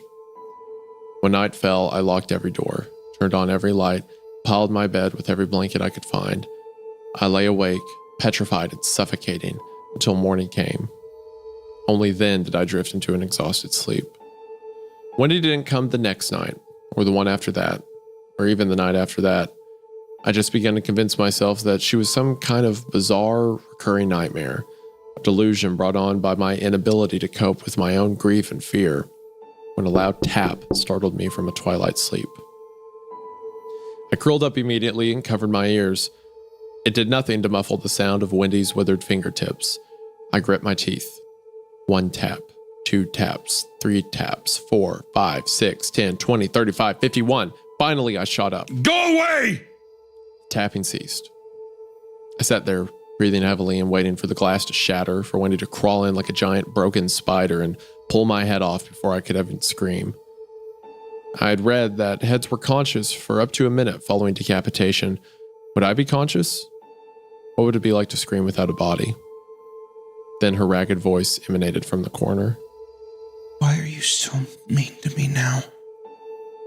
See, it's so frustrating because she presents herself as like a young girl who like this happened to, a victim of the forest. Yeah. And I want to feel bad for her, but I don't know that I can trust her, you know? Well, I mean, So much changed with that one sentence in the first part, the what if you had to eat something alive? Man. I reared back as her bony shadow unfolded from the shadows. It took several seconds to draw enough breath to speak. how did you get in here? Through the trees. She stayed in the corner, as indistinct as the pale things floating in her eyes. There aren't trees in here. Trees grow under your house. Little ones. Sick and small and fighting with mushrooms. But they're there. And they're enough. Why are you here? To my immense shame, my voice thickened and broke. I'm no hero, I thought miserably. No hero at all. You scare me. The monster should scare you.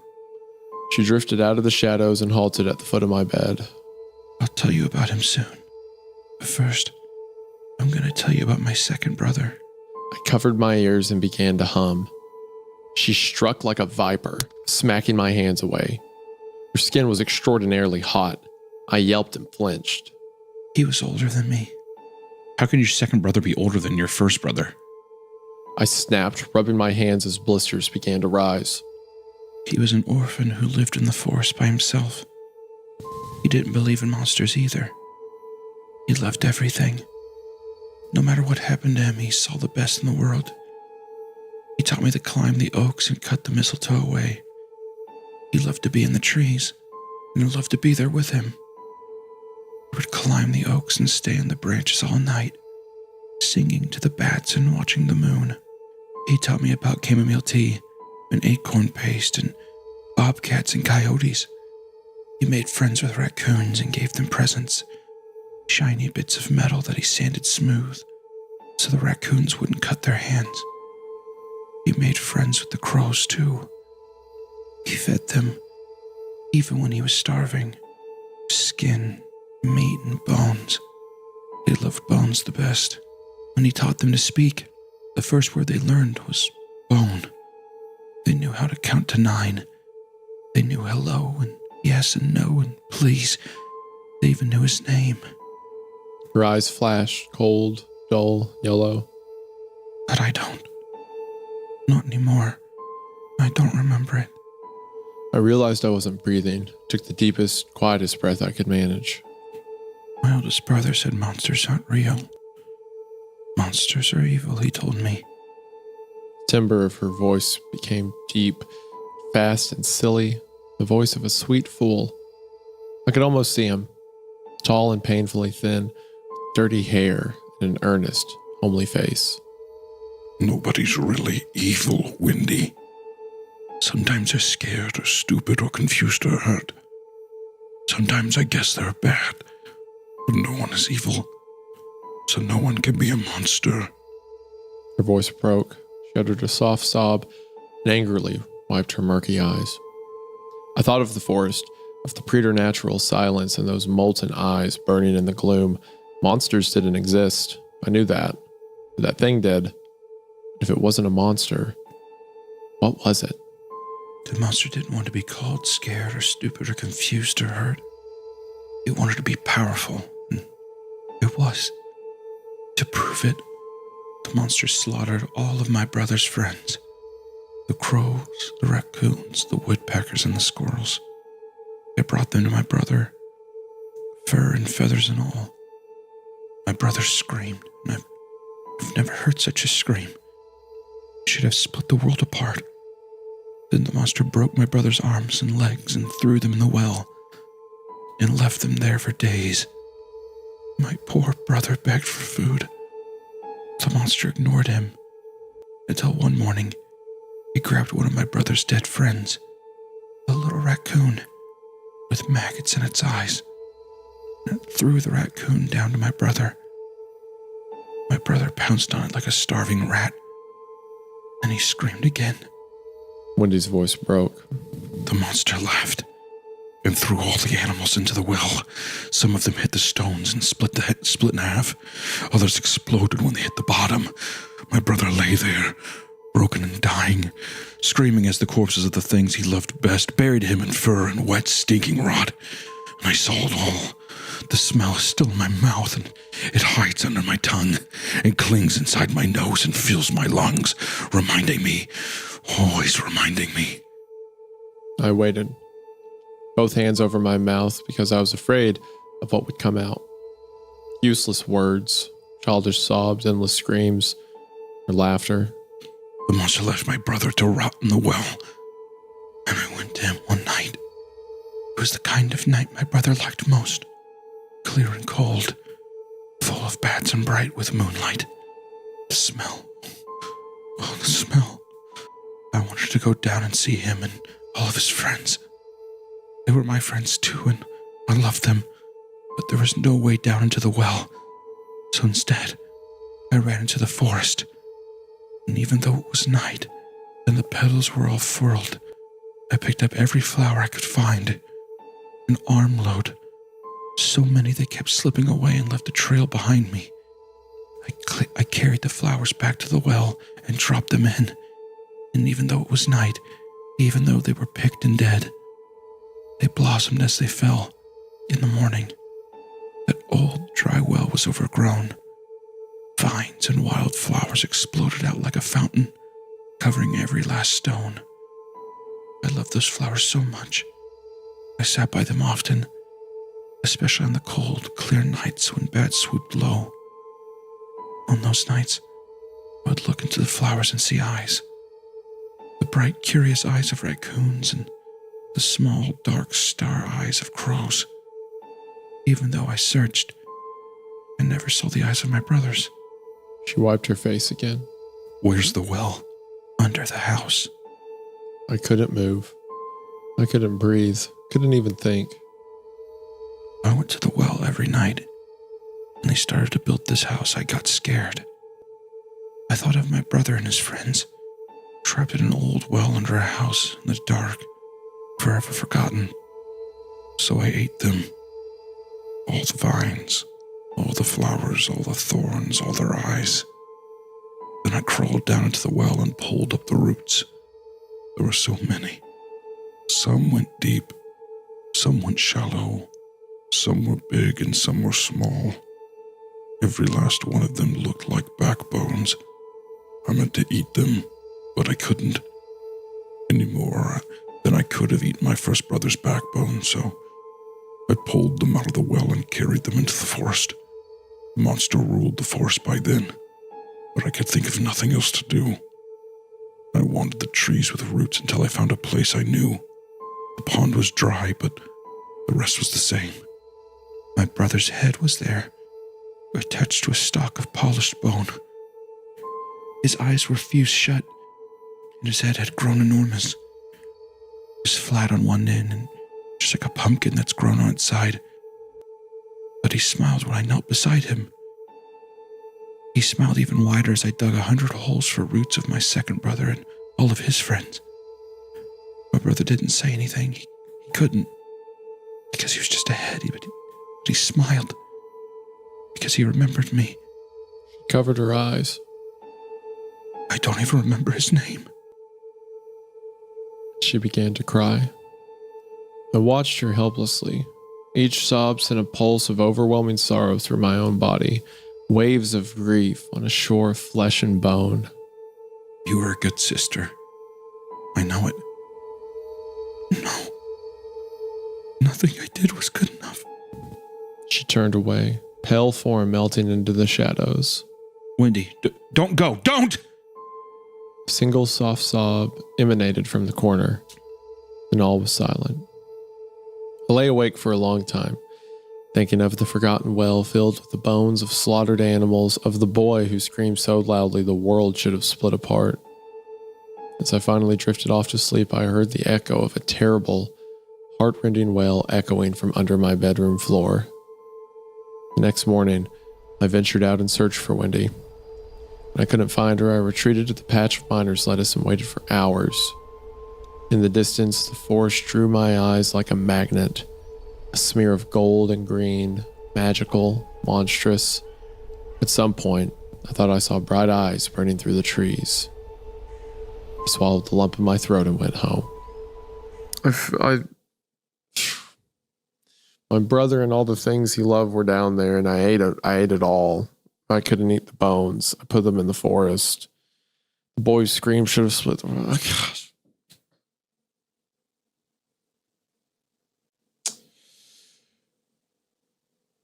Oh, gosh. This is just so heat. It's so good. Okay. Dan. This is right up my alley. Like the fairy tale and like how it's almost like in another world. It's almost like Wendy is both the monster and the victim.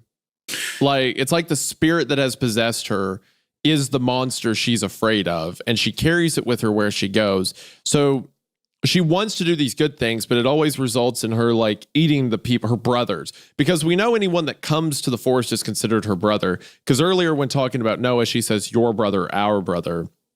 So it's like that's what a brother means to her, someone that comes to the forest. So it's like everyone that steps into the forest falls victim to her and the spirit within her, but she's remorseful of it almost. She can't remember their names, but she wants to. Yeah, well, I mean, there's a parallel with, I was thinking at first, I was like, oh, I wonder if our protagonist is actually her brother. And he just doesn't know if it's like a forgotten thing.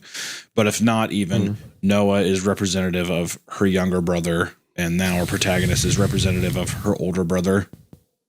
Yeah. Is just a very interesting thing. And for the house to be built on this well is, I think it's going to be something where we're going to get like a big reveal at the end and it's just going to like really pop.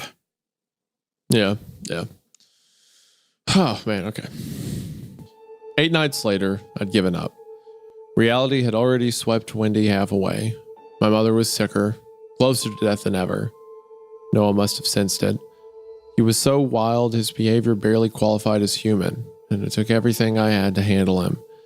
Still wasn't enough. Even hours past dark, he regularly burst into miserable, screechy wailing. What kept me awake, I was happy that I didn't have to deal with it. That was one good thing about my mother lavishing all of her attention on him. At least I didn't have to soothe his night terrors. I stayed up, listening in case she needed help, but everything remained quiet. After a while, I drifted. A familiar tap, tap, tapping roused me.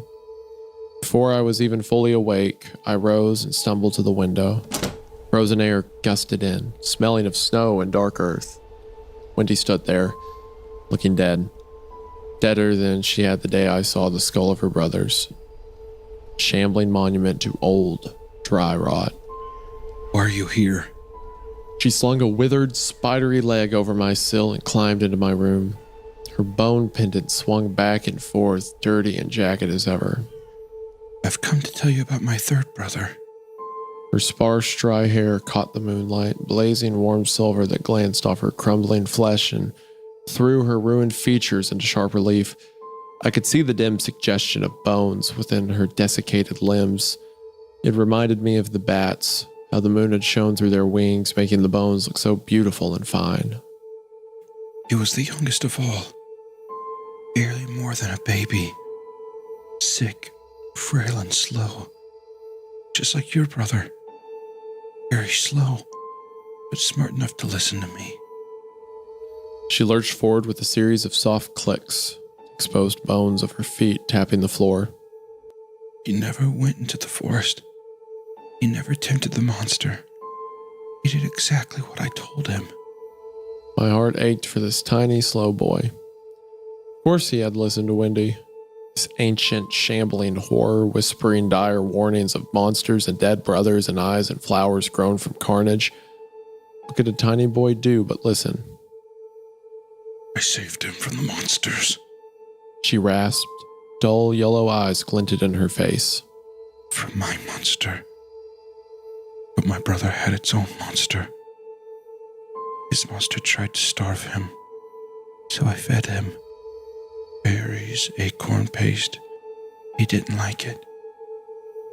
But he was so hungry that he ate it anyway. Chamomile tea, roasted mice. But when my brother didn't die, this monster dashed his head against the wall and hid him under the house. He was cold when I found him. Cold and dead. Brains leaking from his broken head. I couldn't leave him there. Not by the well. Not forgotten in the dark until the end of time. So I ate him. I opened my mouth like this. Her jaw clicked, stretched, contortion I could barely comprehend. I covered my eyes. I ate his arms, his legs, his guts, his bones. But I didn't eat his head or his spine. I took those into the forest. I found the dried up pond. It was not a pond anymore, but a green pit filled with eyes and flowers. My first brother smiled at my approach, and he was enormous by then, the size of a cottage with a mouth like a cave. His head was so smashed, so flat, that one of his eyes had bumped into the other. They bulged now, displaced and scarred with old infections. Looking at them made me cry. How stupid I'd been. How very stupid. Planting him with such a small root. I would not make that mistake again. I planted my third brother in a deep hole with his entire spine so he might grow properly. Big and strong, with a healthy body and mouth that could speak. Instead of filling the hole with earth, I vomited up his body. The skin, the muscle, the bones, and I packed a layer of dirt over it and kissed his ruined head. Did he grow? Yes. Didn't you see him? I thought of the skulls. So many boys, so many tragedies, all of them forgotten. I began to cry. She came closer. I steeled myself for a mummified horror. But no, it was only Wendy. Dear, wrinkly, lovely Wendy. Do you want to meet him? Do you want to meet them? My brothers? I felt like a deer trapped in the headlights of an onrushing monster truck. She took my hand. Her skin felt dry and scratchy and burning hot. Please. I know they'll love you. Real heroes do difficult things, terrifying things. And it's easy, because in fairy tales, everything turns out right in the end. So I climbed out the window and followed Wendy into the night. Oh shit, here we go. End of part 2. All right. One more part left. Part 3, Wendy's taking him into the forest by the pond, Agmessian, to meet this giant amalgamation. I'm wondering if she's going to like lead him into like a cave, and like all these things are representative of like the brothers that have grown, you know? Yeah. Yeah, like all the, they're probably the trees. Because there's a mention of like, there's trees under your house. They fight the mushrooms. It's like she's a spirit of the trees almost, right? Yeah. Which it's like, because she said I can appear here because there's trees under your house. So maybe she can be wherever the trees is, and maybe, you know, the spirit inside of her, that's where the monster came from. It's something of the trees. It's why she's afraid of the forest. Man, all right. You ready? Yep. This is so good. This is so good, man. Oh. Part 3. The dead girl in my yard wanted me to be a hero. Owls watched as we trekked through the yard. A bat dived and landed on my shoulder, squeaking affectionately before taking off again. Raccoons lumbered through the grass, dark eyes shining. Wendy and I reached the miner's lettuce, dropped to our bellies, and crawled through the burrow. It was even colder now. Delicate layers of ice covered the mud and crunched under my weight. The walls felt dangerously narrow around my shoulders. With a panicky pang, I realized I would soon be too big, too old for the burrow. Oh, that's interesting. Only the young, only like kids can slip through it. It's very Neverland, right? Like, you know. I mean, very fairy tale-esque for sure. Yeah, very fairy tale. Wendy's stiff, wrinkled dress rasp. Oh, she's wearing a dress? I didn't realize she was wearing clothes. Yeah. This is talking about like her skin. Okay. Wendy's stiff, wrinkled dress rasped against the walls until it grew sodden with mud and half-melted frost when it began to squelch. I preferred it to the dry hiss because the dry hiss reminded me of long, rotten limbs unfolding in the winter forest. After a timeless span that could have been 10 minutes or 10 years, we emerged into the clearing of brothers. I crawled out with a relieved sigh. The night was cold, but warmer than the tunnel had been. I rubbed my arms and looked around for Wendy. A great rumble sounded behind me. I spun around with a shriek, expecting to see the silver eyes and the sleek white form of a cougar. It was a head. An incomprehensibly gigantic head. Oh, brother. Oh, this is so cool. Squashed on one side. The eyes had merged into a great lumpy orb covered by thin flesh. An infection split the eyelid, revealing dim, murky light the color of lamplit pus. Its mouth, thin, frog-like, ugly, tragic, split apart, widening until it was the size of a cave. A thin, moon-pale form slid down the side, whooping happily, and hit the ground in a puff of dead leaves and dirt. Wendy, of course. She stood up, dusting herself off, and spread her arms. Meet my brothers. There were so many. Heads, mostly, but bodies too, varying states of wholeness. Some were little more than face and throat. Some had their shoulders, some had entire torsos, and some had arms. All sprouting from the leaf-strewn earth. Many looked rotten, a few fleshless. One had a twisted spine, a strongly muscled torso, and a small head that had been smashed in. Nevertheless, his eyes shone with joy. Those that did not have eyes had wet sockets that glistened and cracked lips that opened in wide, happy smiles. Their heads twisted excitedly, jaws clicked. Behind them, in a great pit exploding with vines and flowers, I saw something else. Long and horrifically thin, covered in what looked like 1,000 eyes. They're always so happy to see me. I love them so much. Dread and horror were eating me alive. How are they living? Wendy's face fell. Because I feed them things that are alive. I don't want to, but I have to. I feed the mice, the squirrels, the birds, and the animals that live in the forest. It's all right, because those things are all a part of the forest. And the forest is the monster. It isn't enough to grow them, especially not now, since I have no more pond to water them with. But it keeps them alive. And one day, when the monster is finally dead, I'll cut them up and feed a piece to each of them, and that will make them all whole again.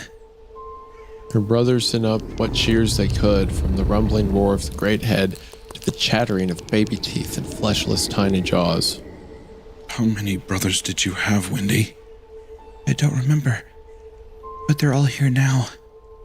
I looked around the clearing, tears stinging my eyes. There were so many, so very, very many. Did the monster kill all of them? Not all. I killed some. Sometimes to feed my other brothers, but only if they weren't going to be alive for long anyway. And then I planted them here, so they wouldn't really die. Sometimes I killed them to keep them from being swallowed up into the hungry trees and becoming the monster. Their chatter grew louder, swelling into a deafening crescendo. Now sit down and listen, because I'm going to tell you about the monster now. Boy. Not that thing I good. said about like, maybe there's one spirit, or like the vampire example. Maybe it's like she is the offspring of some greater entity. It was the other way around. She's the entity. She's the thing that is bringing these boys in, killing them. And now they're like the subjects of her brothers. Yeah, I thought that it was going to be that she was going to like want a friend and she was going to be like, you should eat your brother. But now I just realized that she was gaining his trust to where I think she's going to eat him. He's For her brother. he's She's going to gonna be feed one of him. these mini brothers. Yeah. He's going to join the garden. All at once, her brothers fell silent. I felt their eyes, the bright ones, the rotten ones, the gray, decayed, jellied ones, the empty sockets, fixed on me. I wanted to run, but if a hero is to succeed, he must learn everything he can, even from someone who might be a monster. So I lowered myself to the ground. Starlight streamed through the trees, bathing me in a net of shadow and dim silver. Wendy sat too, folding to the ground like a monstrous insect. He was my father. I watched, paralyzed as a single tear slid from the infected slit in the eye of the great head. Everyone knew what my father was, but they didn't care because he was so powerful. Too powerful for anything but all in adoration. So they let him do what he wanted, even to me and my brother. They did not care about us because we were not powerful. We were only tainted. Blood of the monster, but with none of the monster's power. But they were wrong. She wiped her eyes. I was tainted, yes, but my brother wasn't. He was good. He was perfect. And I did everything I could to protect him. But it wasn't enough. It's never enough. You did everything you could. My words sounded like dead leaves stirring. That was enough. While I was away at the pond, planting my brother's spine in the earth, my father cleaned his carcass and polished his bones. And after I ate the stew, he grabbed my brother's ribs and stabbed me. He slid all the way through me and came out the other end. It hurt. I didn't feel like I was dying. Even as my blood spilled over me and flooded my lungs, drowning me, I didn't feel weak. I felt strong. I hid my face as shudder after shudder crawled down my spine. I went to the pile of clean bones and found one of my brother's stripped fingers. Her hand crept to her chest with the bony pendant hanging there. It was smaller than I expected and sharper, and I put it through my father's eye. Then I dragged him into the forest, pulled the rib out of my chest, and put it into his other eye. Then I went home. I killed him. I said to everyone, I killed the monster. I told him of my brother and how I saved his life by planting his head in the earth. But instead of welcoming me, they cut my stomach. All of my guts slid out, hot and reeking. They steamed in the night under the cold moon. Then the people dragged me to the forest, leaving me in the snow to die. I put my hands inside my stomach, where my guts had been kept warm. But it didn't keep me warm, not even a little. I remember what it felt like when my fingers froze. When I tried to uncurl my hand, they cracked and broke. I lay there in the snow, frozen and gutted, staring at the stars, and I was so angry, so very angry. Why did they do that to you? Because I was unclean. A desecrator of corpses. Murderer of my own blood. A monster. To them, the people had known my father, who had known what he was. I was the monster. She looked down at her cracked, fragile hands. I lay there, rotting all through the winter, until I became a pale, broken, bloodless. Tears coursed down my face. My heart ached. Even though they loved him enough to kill me for defeating him, they forgot him. Her murky eyes flared to blinding gold. She began to cry. They forgot him and left him. His body stayed in the forest and fed the scavengers, building the bones and meat for their young. His hair lined burrows and filled nests. Flies fed on his rot and spawned. Maggots hatched in the guts in his eyes. I know. I saw. I stood right there and watched it all. Crows took flight. Startled cries filled the night, and their glossy wings blocked the cold stars. I watched his bones crumble into soil. I was so very, very satisfied that he had rotted. But that was because I didn't understand. I didn't understand that he hadn't rotted away. He had only changed. Changed into something else. Into everything else. Now the trees grow out of him. He gets to be in the trees. My trees. He is dead and forgotten and beautiful. with more power than he ever had in life. I am dead and hated and ugly, weaker than I've ever been. I'm forgotten, and so is he. Now I'm the only one who knows. I'm the only one who remembers. But I know now. He always kills my brothers. Soon I'll have to have more heads to plant beside the pond. Tell someone. Make them burn the forest down. Tell everyone. No one will listen. No one will care. No one ever has. I have. I can't even fight him because I'm trapped. She spread her desiccated arms, as slender and delicate as the bones of bats. I'm cursed. He cursed me. I was never strong, never. But every year I grow weaker. Every season there's less of me. Soon I will crumble and fade and be drawn up through roots of the trees. He will eat me, and I will die, and he will live on. He will win. There it was, my redemption, my quest, my chance to be a hero. I won't let him. I'll fight him.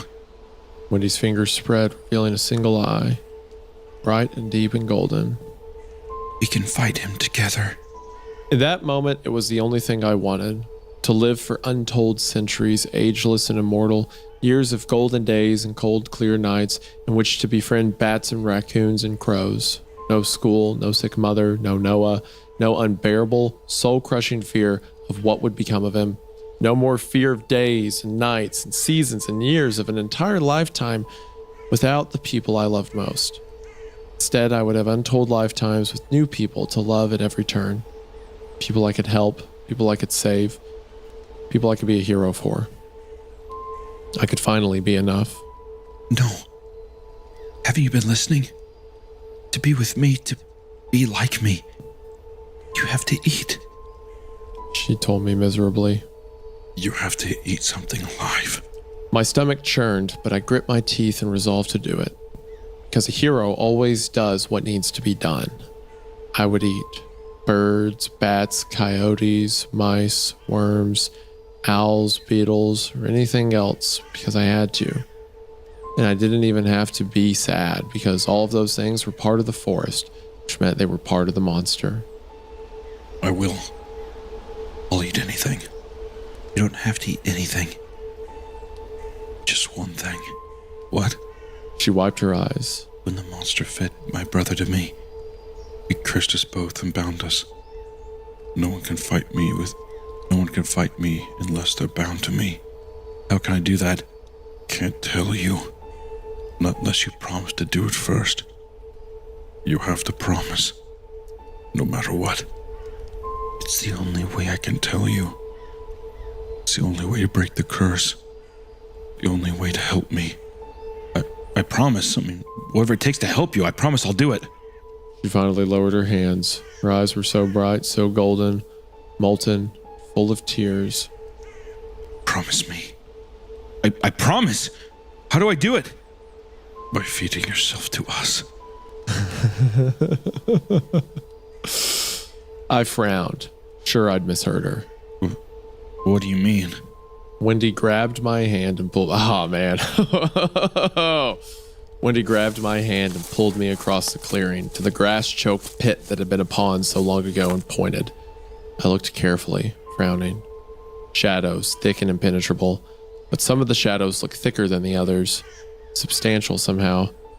As I watched, the darkness coalesced, solidifying into something I recognized.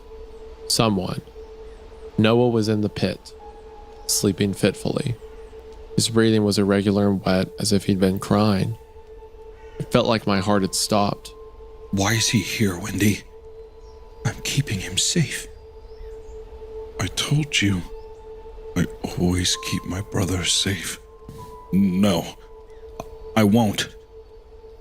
You promised. My father will kill you anyway. He kills everything my brothers love best. I wish it could be you. But you don't want to fight. You want to run away. You want to forget your brother. My brothers don't forget each other. We won't forget you, neither will I. I promise. Comprehension dawned. Tears flooded my eyes as all my jealousy, all my anger, all my resentment flooded my heart. Scorching, all-consuming, a flood of golden lava burning me alive. I shook my head. She nodded, all silver moonlight and rich darkness and eyes like suns. You are my brother, and you are his brother. You alone can bind us. My eternity of moon-silvered nights and velvety bats, of gloom-golden mornings and shattering crows, of dark burrows and oaks with canopies like giant spiderwebs, of people who needed me, people I could help, people I'd been enough for, fell away. Noah would have that life, that eternity of animals and trees and magic. Noah, who was my mother's favorite. Noah, who got everything she could give, even though he did nothing, even though I did nothing. Noah was enough. I wasn't enough. I was only the oldest, paving the way for the youngest. You look so angry. So very, very angry. Just like me. She reached out and stroked my face. Her finger was papery and hot, like ashes. It has to be this way. You'll still be the hero. You'll die to make sure we can kill the monster. And then you'll rest. No sadness to drown you. No hate to eat you. No future to frighten you. Only a long, dark wait. But it won't last forever. Because I'll follow one day. After I've taught our brother everything he needs to know. Then we'll be together. Maybe we'll come back here again. But for joy, not for anger. We won't have to be angry. Because Noah will remember. No. I stepped back. Wendy slid forward, an undulating nightmare of rot and night. My father will kill you anyway. And then where will your brother be? When your mother dies, he'll linger in the house for days, crying and cuddling her wet, rotting body, holding her eyes open each morning until they sink like wet jelly in her sockets, stuffing food into her yawning mouth until all the food is gone. Then I'll die too. Alone, starved, frightened, without even the brains to comprehend that she's dead, wondering why you've left him. Is that what you want? Or do you want him to live? To see the moon rise and the sun rise more times than he could ever count, and years of snow and wind and sun? Do you want him to climb trees and sing to the moon? To befriend the bats and speak the language of the crows? I want that! The words echoed, rolling back at me like dying waves. I want that. I want. I. Wendy's golden eyes burned. I know. She looked down at Noah, sleeping peacefully in her dead arms. But there's only one way. Tears streamed down my face. The wind gusted, stinging my raw cheeks. If you won't do it, then he has to. And he could. You're not wrong. He could bind us. Then you'll have everything you want. Felt like I'd been hit by a train. I stared up at her, praying I'd misunderstood as her eyes blazed pits of golden fire. And his life will have meant something. You're the monster, Wendy. The pain in her face, the grief and rage cut me to my core. The pain twisted her into something else, and her face split apart, bearing teeth. Some broken, some perfect, all overgrown and sharp like the fangs of a mountain lion. Monsters eat for eating's sake. I eat to live. I live to remember so that one day I can kill the monster forever. What would you eat for? She shook her monstrous head, then spat. You would eat to forget. What was she, really, this withered, horrific nightmare before me? A ghost, a demon, a trapped spirit so hell-bent on vengeance she drove herself insane? Was she a liar all along? Or was she broken? Had her own hatred, her own misery, warped her into something beyond comprehension? Had her father, her monster, bled into her over untold centuries, corrupting her, possessing her? Was she old and lonely and sick, and just too hurt, too angry, too sad to die? Or was she right? I was so weak. A child broken and helpless. All I had was love. When the monster took that from me, all I had was anger. Until I found love again. When he took that, my anger grew. Again and again, 10 times, 100 times, 1,000 times. No matter what I did for my brothers, no matter what I did to the monster, all my love and all my anger wasn't enough. It was never enough. Glanced at Noah, nestled in her arms. He was enough. He was always enough. I'm trapped. And my brothers, all of them are trapped. I'm the keeper. In more ways than one. I tend them, yes, but I keep them here too. They're as trapped as me. Trapped by me, even. You'll be trapped too. And you will have to trap yourself. But only until I'm free. And when I'm free, I will rest. Rest until I'm strong again. Then I will burn the forest. I will salt the earth. I will slaughter the animals. I will drown the burrows. I will crush their nest, and I will tear every root out of the earth. And at the end of it all, I will find you and lead you into the hot summer sunlight. Together we will burn, and everything that's him will die. But I can only do that if I'm free. I can only be free if there's something left behind to remember. This is how you will remember. You promised. You promised me. I didn't promise to eat my baby brother. Then he will eat you. What if you must eat with me? I thought of bones, cursed human heads grown to the size of houses, scarred and infected and unable to speak. I thought of broken babies, dashed to death by cruel parents. I thought of sad, sweet orphans cast down dry wells to die and rot. I thought of rotting mothers and forgotten brothers, of monsters that could be fought and monsters that always won. And I thought of flesh and hair and burrows and bones, bones in the well, bones in the ground, bones in eyes. I met Wendy's gaze. I promised I'd do whatever it took to help you. Her golden eyes narrowed. Her face was white, warped, mummified horror of human and lion. Yes, you did. Okay, I'll keep my promise. Her face, white and warped, a horror of human and lion. Yep, she was both the monster and the victim. She is both the mountain lion and the coyote. Yep. She held my brother out. He whimpered and curled. I looked at him. My heart ached for him, for her, for her brothers, for my mother, and for me. My mind ached. Everything ached. Everything would always ache. This was not fair. Nothing was fair. Nothing was ever enough. And this would be no different. I looked up at Wendy and raised my hands. Before she could tip my brother into my arms, I ripped the pendant from her dry, bony neck and plunged it into her eye. It bulged and exploded, spewing boily yellow ichor all over my face. The pain was exquisite, overwhelming, volcanic. The smell of burnt fat and frying meat filled my nostrils. Wendy's eyes darkened as golden blood slid down her crumbling face. Somewhere, far away from the pain and the terror, and now, my baby brother began to cry. Wendy folded down to the earth. Shadows exploded out of her, each one full of 1,000 blinking eyes, round and pale, bright, small and dark, wide and light, rich, golden bright, hot silver. Darkness roiled, receded, and turned pale and snapped back into the form of a dead, wrinkled girl. Wendy seized once, just once. A dim yellow glimmer flickered in her eye sockets, like faraway stars. Don't forget. And then her eyes went out.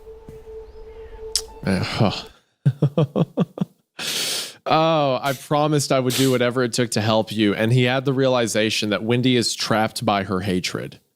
Yeah. And that she's never leaving this forest as long as she hates. And the thing she hates is it's the forest. It's nature. It's like, I'm going to, what? Would that solve it if she burned everything to the ground? No. It's just going to be a bigger and bigger body count until she feels satisfaction. So in that moment, for the first time in the story, our narrator becomes the hero. He's like, if I'm going to save her and I'm going to save my brother and I have to keep everyone safe, I've got to release her. I have to take her from this hatred. So he uses the same pendant she used to kill her father to kill her. And in it, like, the brother was never even there. Noah was never even there. He awakes far away. It was just the representation. Like a lot of the stuff with the story, there's the spiritual and the physical. But he kills Wendy, and in her final words, she says, "Don't forget." He became the hero. Yeah, I mean, the forest is. It's almost like the forest is Wendy too. The forest is everything she loves. It's like there's such a great parallel there with Wendy is alive and dead. there's such a great Yeah. parallel with the protagonist and Wendy, because at the beginning of the story, the protagonist clearly does not, he hates himself. He hates the situation he's in, all this stuff. Wendy is the direct result of never being able to move on or let go from the tragedy of loss. Yeah. And I think that, like, it's just kind of interesting. I mean, like, even the protagonist, it's just kind of interesting. Like, Wendy is, it's like whenever people die and through these like natural tragedies and stuff, or like sickness and everything, you yourself die. Like, you kind of lose a bit of yourself every time too. So to her being representative of being like half dead and half alive and kind of just like existing purely through hatred is really interesting. It's also just kind of, it's like a direct parallel of like, that is what the protagonist is supposed to become, but he sees, like, he kind of like, I don't know, sees it and is able to reconcile that, like, this is like no way to live. Like, the best thing that could have happened for Wendy is to slip away, like let go kind of thing. Mm-hmm. Yeah, if he's going to save the princess and he's going to slay the monster, he has to do both at once. I woke in the morning. Frost tacked me to the ground, and it was so cold my bones ached. Tried to fall asleep again, but Noah was crying. Then screamy wails that echoed as though from a distance. I grimaced, then sat up.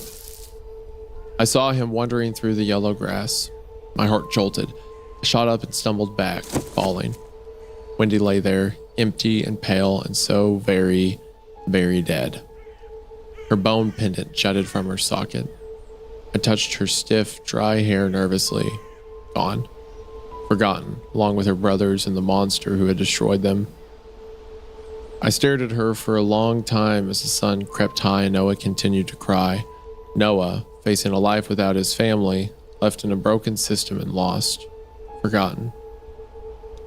I wondered about myself. As the sun strengthened and filled Wendy's dry, empty sockets with light again, I realized I didn't know myself. I knew about myself. I knew I was hurt, angry, prone to resentment, and drowned in fear. I knew I would become angrier and sadder and meaner as the years wore on.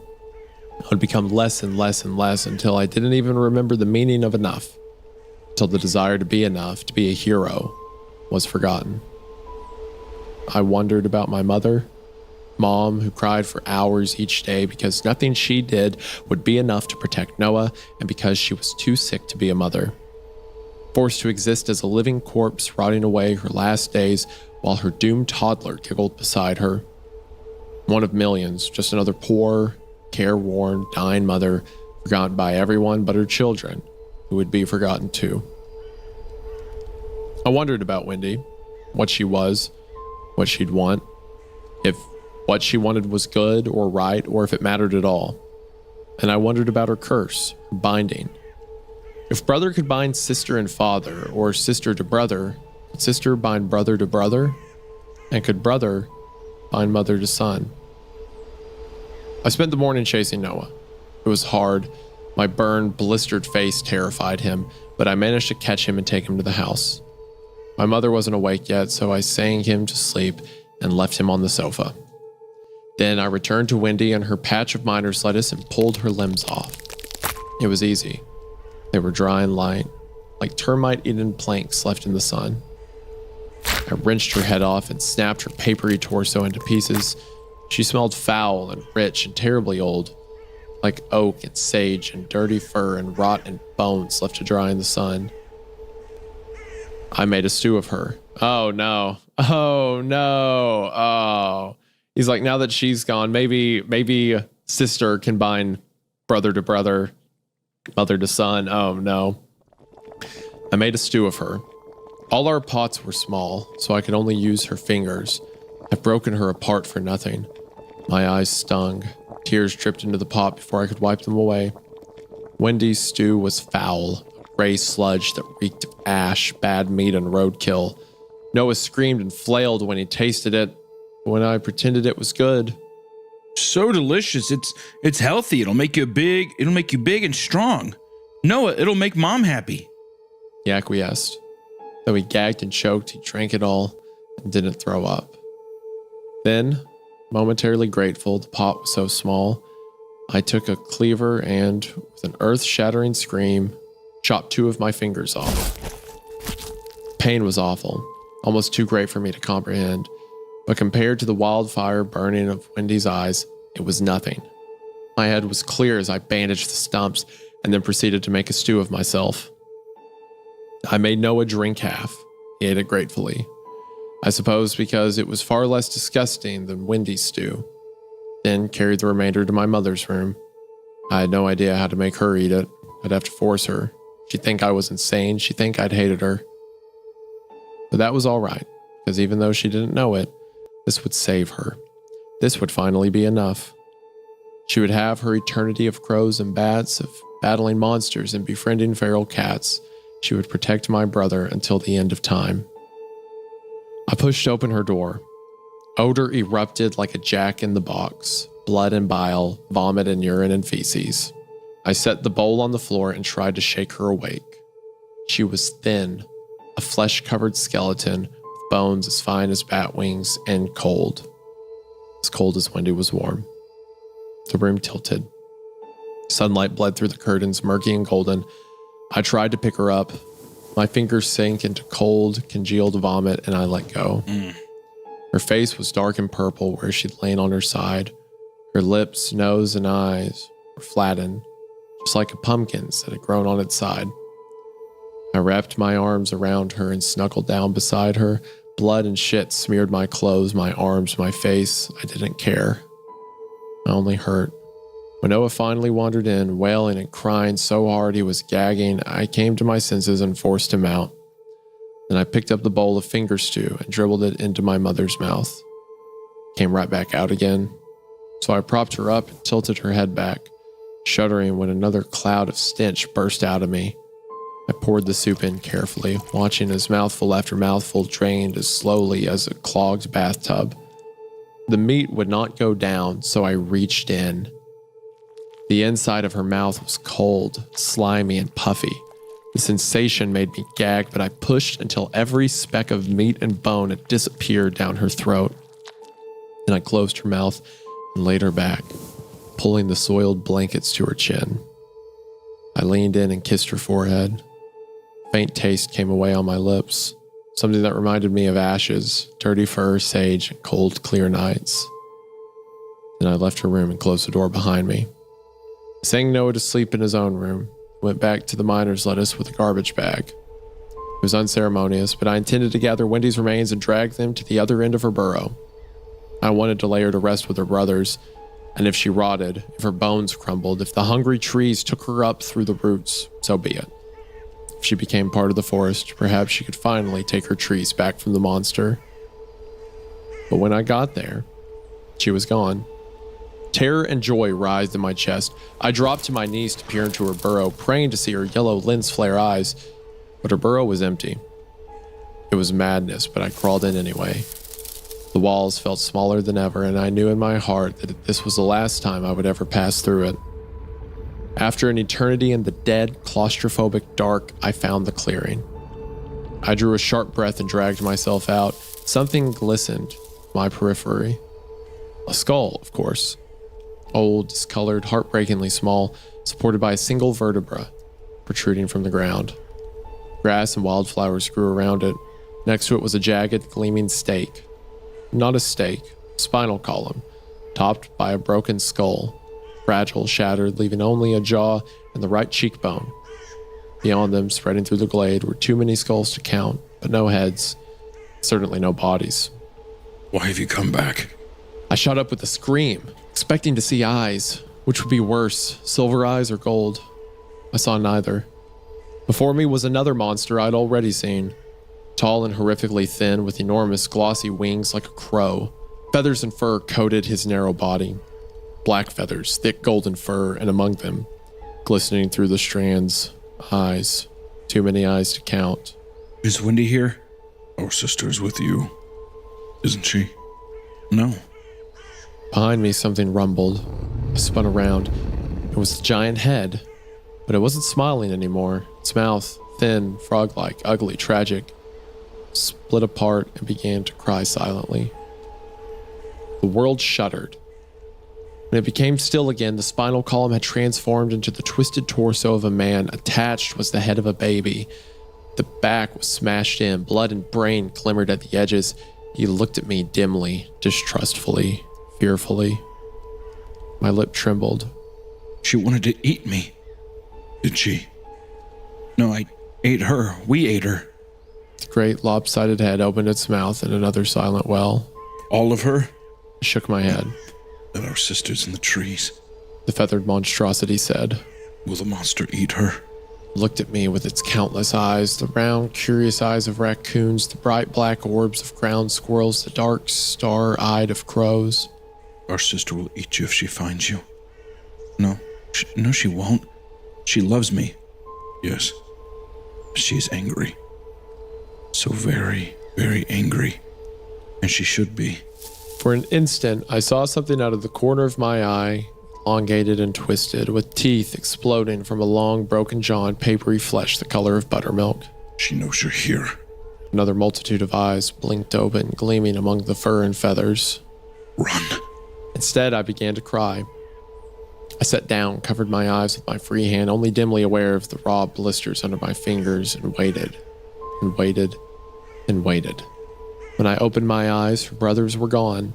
All that remained were the skulls, with a thicket of flowers in the center. I knew then that Wendy was too angry to kill me, too angry to plant me in her field of brothers, too angry to keep me with her forever. Though I waited the whole night, the skulls did not come alive again. I left as dawn filtered through the trees, bathing the clearing in dim, shadowed gold. I walked through the forest, making as much noise as I could, trying to attract the monster with silver eyes, but it didn't come for me. When I got home again, Noah was gone. I understood somehow. He had been deemed suitable for the field of brothers. Of course he was. He was the youngest. He was enough. He was always enough. I ran back to the burrow, so sad and so very, very angry. Angry enough to demand my place beside my brother, no matter the cost. If Wendy killed me for it, that would be fine. My blood would water the ground and help our brothers grow. But the burrow was gone. I curled up in the miner's lettuce and cried. I hoped that a bat or a crow or a raccoon or perhaps a sad little cat would join me. None did. No one ever did. I returned to the house, sobbing and screaming so loudly the earth should have broken apart because I was no hero. I was only the oldest brother, arrogant and selfish and unforgivably foolish. The door to my mother's bedroom was open. I thought of Noah, crawling into bed with her and trying to wake her and feed her just as I had, and wept harder. I would crawl into bed with her, I decided. Crawl in and hug her, just as Wendy said Noah would do, and hold her until her eyes turned to jelly and her skin turned to foul liquid that drenched the bed. Maybe I would die too. When I entered, her bed was empty. I checked the floor, then, with fear jumping in my guts, under the bed and inside her closet, nothing but clothes that were far too big for her now, and makeup she would never wear again. Then I went to Noah's room, half expecting to see that Noah had dragged her there, that he wasn't in Wendy's field of brothers after all, just holding our mother in his room and crying, but neither of them were there either. Seized with an instinct I did not understand or analyze, I bolted out of the house and out the back door. I scanned the yard, its sparse trees, its familiar rocks, its rolling slope, all the way down to the miner's lettuce. There, in the deep golden twilight, half hidden among the growing shadows, was my mother. Next to her was Noah, tiny as ever and rubbing his eyes. Relief flooded me, so overwhelming I nearly sank to my knees, but I couldn't. If I did, I would never get up in time to catch them, so I kept going, dipping so low I almost fell and lumbering toward them. It was like running in a dream. No matter how hard I tried, each step took an eternity. Then something long and thin unfolded in the miner's lettuce, rising in a single, boneless movement. A terribly skinny girl with buttermilk skin and dry, stiff hair. My mother and Noah looked at her, then up the slope at me. Their eyes had changed. They were bright and strange now, shining in the falling dark like golden lens flares. I took another shambling step forward, but Wendy turned to face me and shook her head. Then she took my mother by the hand and led her away, out of the miner's lettuce and into the rolling hills beyond, to their first cold, clear night of eternity. I stayed behind because I was the oldest brother, because my purpose was to pave the way, And because this was not my fairy tale. Oh, dude. Oh. Oh. It's a fun transitional moment Bro. too, of like people passing away and like saying, like, you know what I mean? Yeah, like the whole story. I mean, the fairy tale motifs come up, and he's kind of been earlier, like, I want this to be my story. This was supposed to be my success. And it's like, at the end, he's like, maybe this can bind them together, but he only wants that if he's a part of it. And it worked. He made his brother and his mother into the same entity. His mother, who it seems was dead, he came to his mother's body and like force fed it. And it made them into the entity that Wendy was. And now they get to live that out, but it's without him. He was just a piece in the story. It was never his story. Yeah, well, I think And it's like it goes to speak of like his own personal greed and the greed of like the spirit of the Wendigo being the nature of gluttony and greed and like all consuming and stuff. And he had that spirit, but it got away from him. He gave it to someone else. He gave someone else the gift that he was so desperate to have that slipped through his fingers because he squeezed too tight. Yeah, I almost see it too as like him realizing that these people dying isn't about him. You know, like it's for them. It's not like, his tragedy. It's their story. Like their passing is their story. It isn't him. Like I think he kind of understands, I guess, how selfish he was by thinking how much this is affecting himself and all this stuff and how resentful he felt versus, I guess, just trying to be helpful or supportive in that time for their transitional stage, you know, for their story.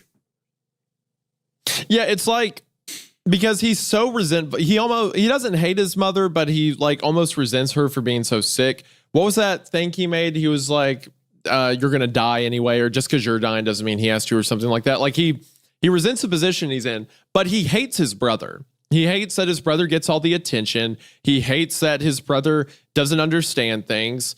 He refers to his brother derogatory when describing his mental illness, something his brother can't help. And like his brother dying is his problem. It's not his brother's problem, you know? Yeah. Well, I think it's just another thing too, that like, if you look at it there's too, this selfishness.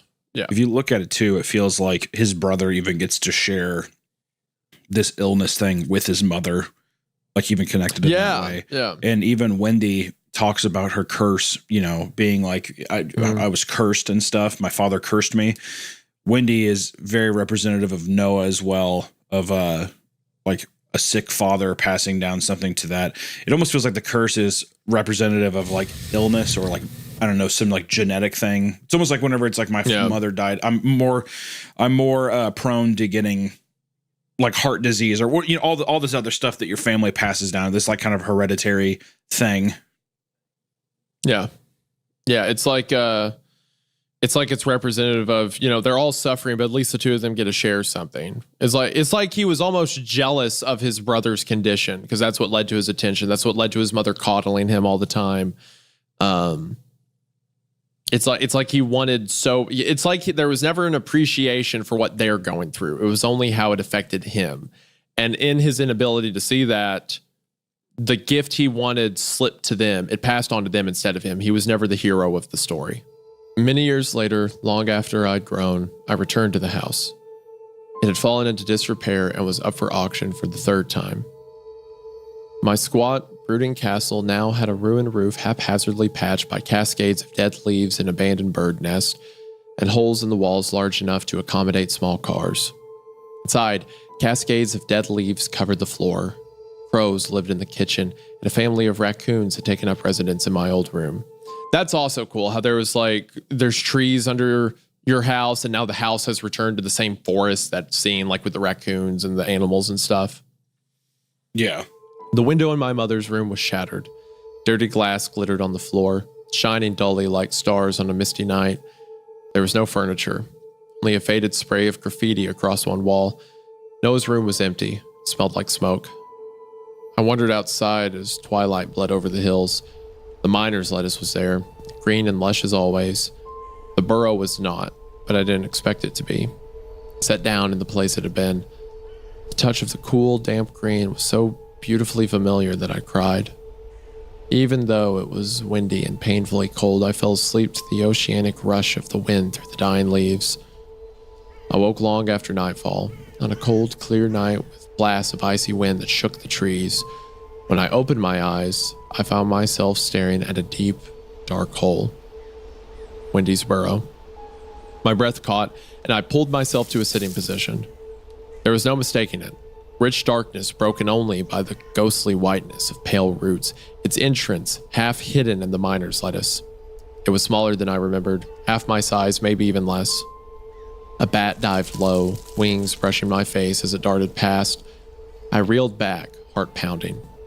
When I straightened up, something blinked to life in the burrow, pale yellow lens flares the color of summer moonlight.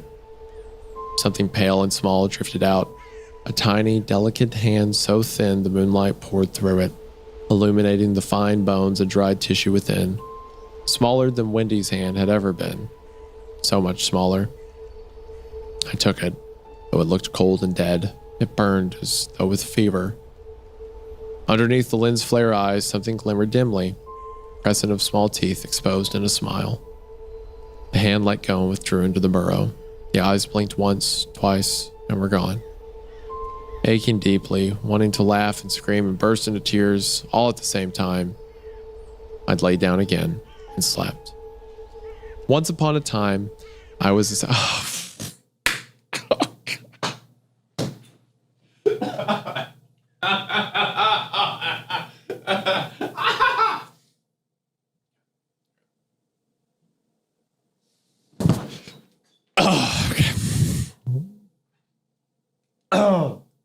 Okay.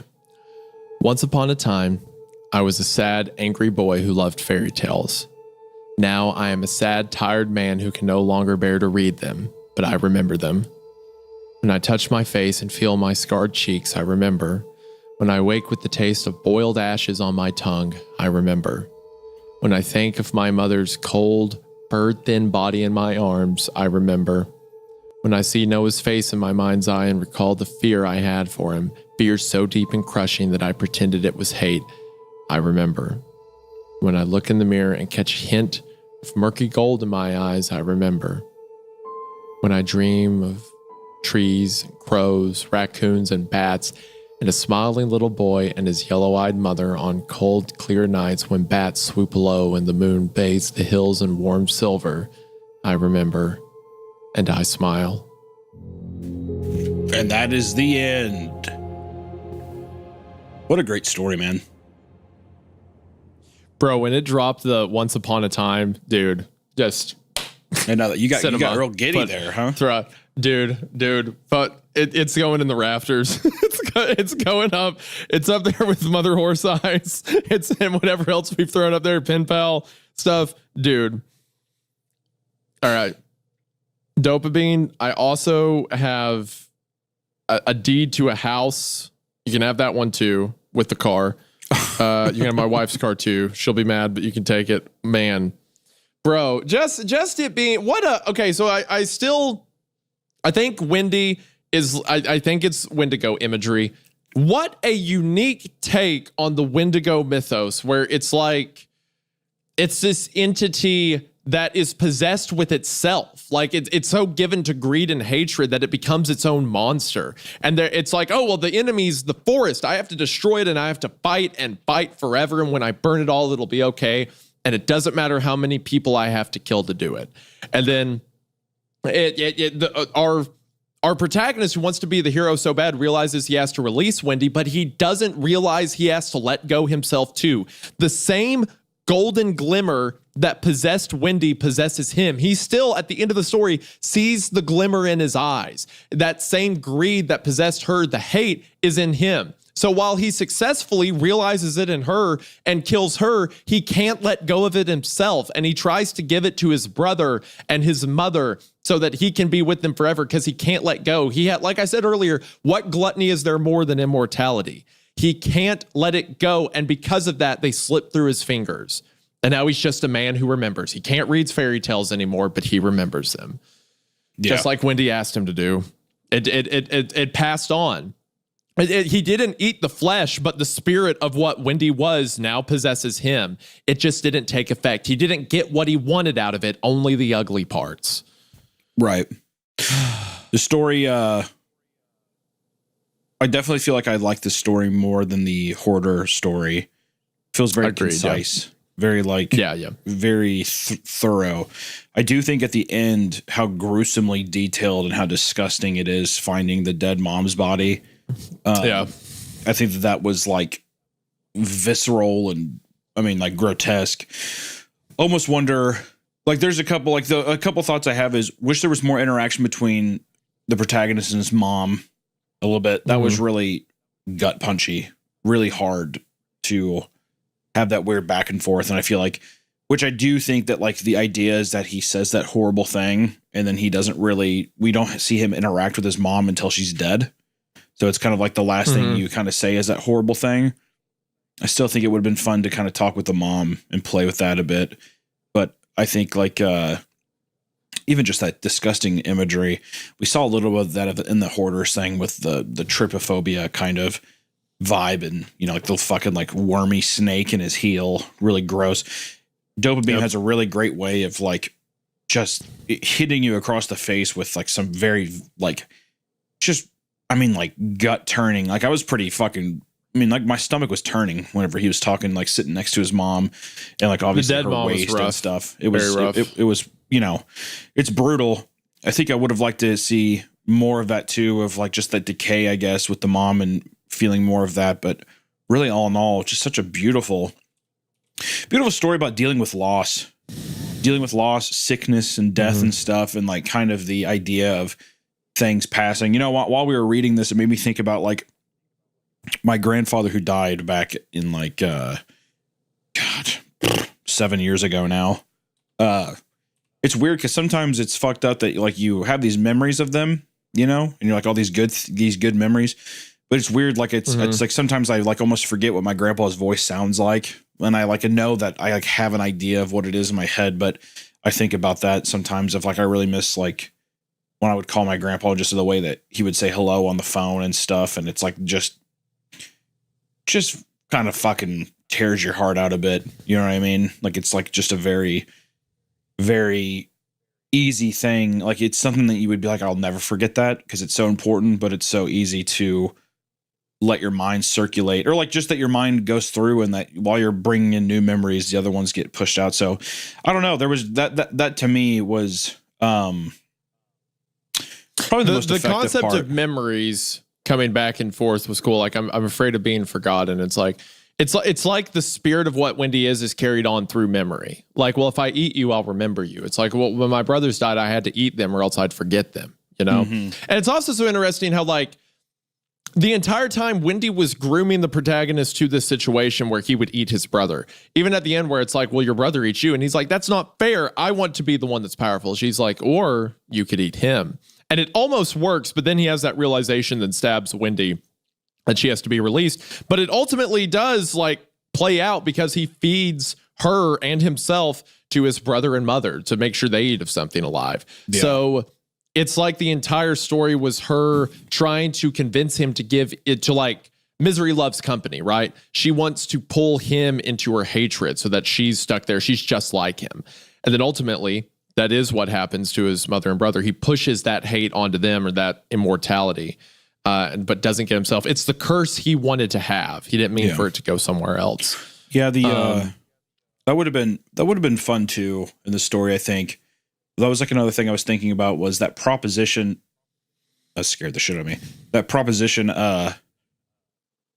is very interesting. I would have loved to see him mull that over, I think, for a while. Just like have that kind of decision. He does in that final argument. He does in that final argument where it's but like, I think it needs to be something that's like it takes. Yeah, I mean, I think I would have liked more. I think of that. I could think of like let you leave with that, and then it's like kind of like, well, I return back to my space, and now I'm like looking at everything differently, and I'm like looking at my brother in a different light.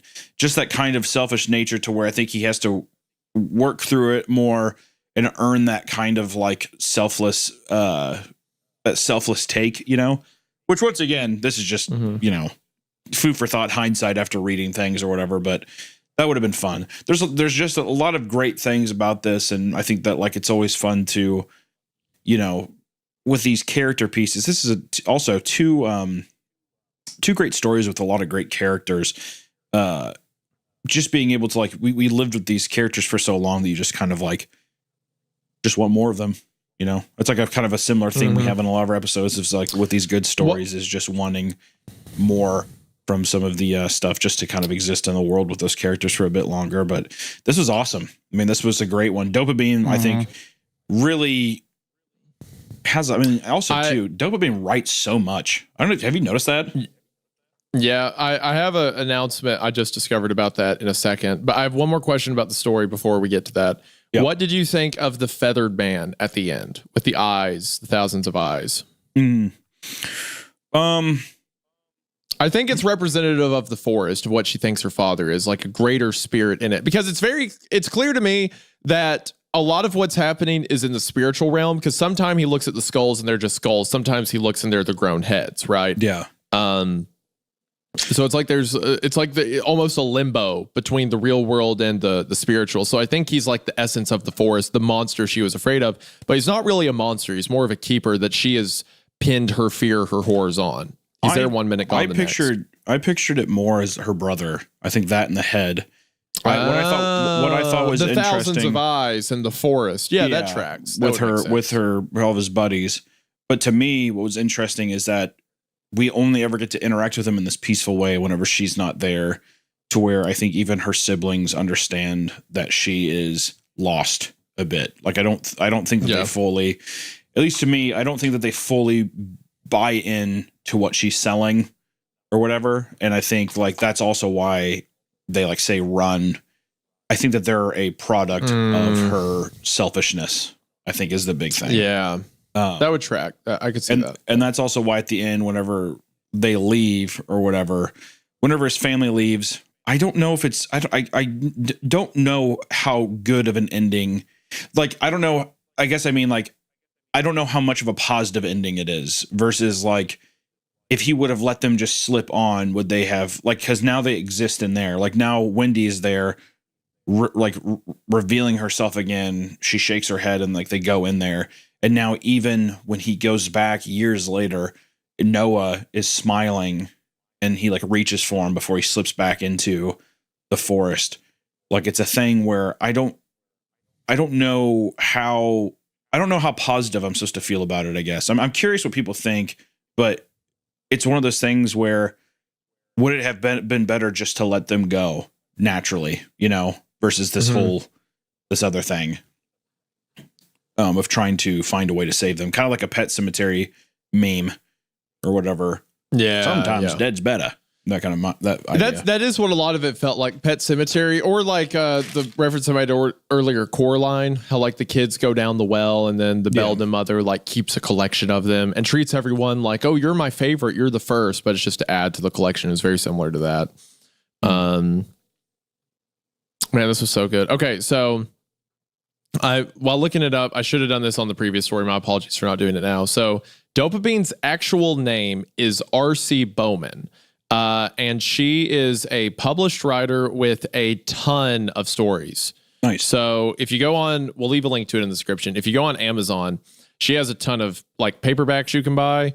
It seems like there is one that is an entire book about the short story reread about cleaning hoarder houses. It's called Hoarder House, a horror novella. But there's other ones called The Monsters We Forgot, The Monsters We Love, or What Monsters Do for Love, Wondrous Blood, Pearly Gates, The Wish Doctor, a bunch of stuff. So we'll leave that linked in the description. But yeah, R.C. Bowman, true name for Dopamine. I've been blown away, especially by this work, but two incredible works, and they write a ton. So you will be seeing more of them in the future. And please support them. They certainly deserve it. Yeah, if you've enjoyed these past two stories, please support the author and go on Amazon and pick up some stories to read for yourself. And, you know, anything like that, I think always just supports the author in a great way and just shows that our community cares and, you know, that we support these people and the kind of creative work that they're doing. Just want to, as always, give a shout out to the audio listeners over on Spotify and Apple Podcasts and anywhere where you're listening to it. Thank you so much for listening to us and giving us a nice review over there. Also to our patrons who support this channel and some of the other ventures that we're doing right now. And as always, too, be sure to check out the X1 Entertainment link that we have below for the tour for the Halloween charity show. If you want to support that, feel free. And have a fun Halloween with us and get to support some charity, some donation stuff. So otherwise than that, guys, thank you so much for hanging out with us. We will see you next week. Bye-bye. Yeah, this is just really good. So, yeah. Thank you for watching. Bye.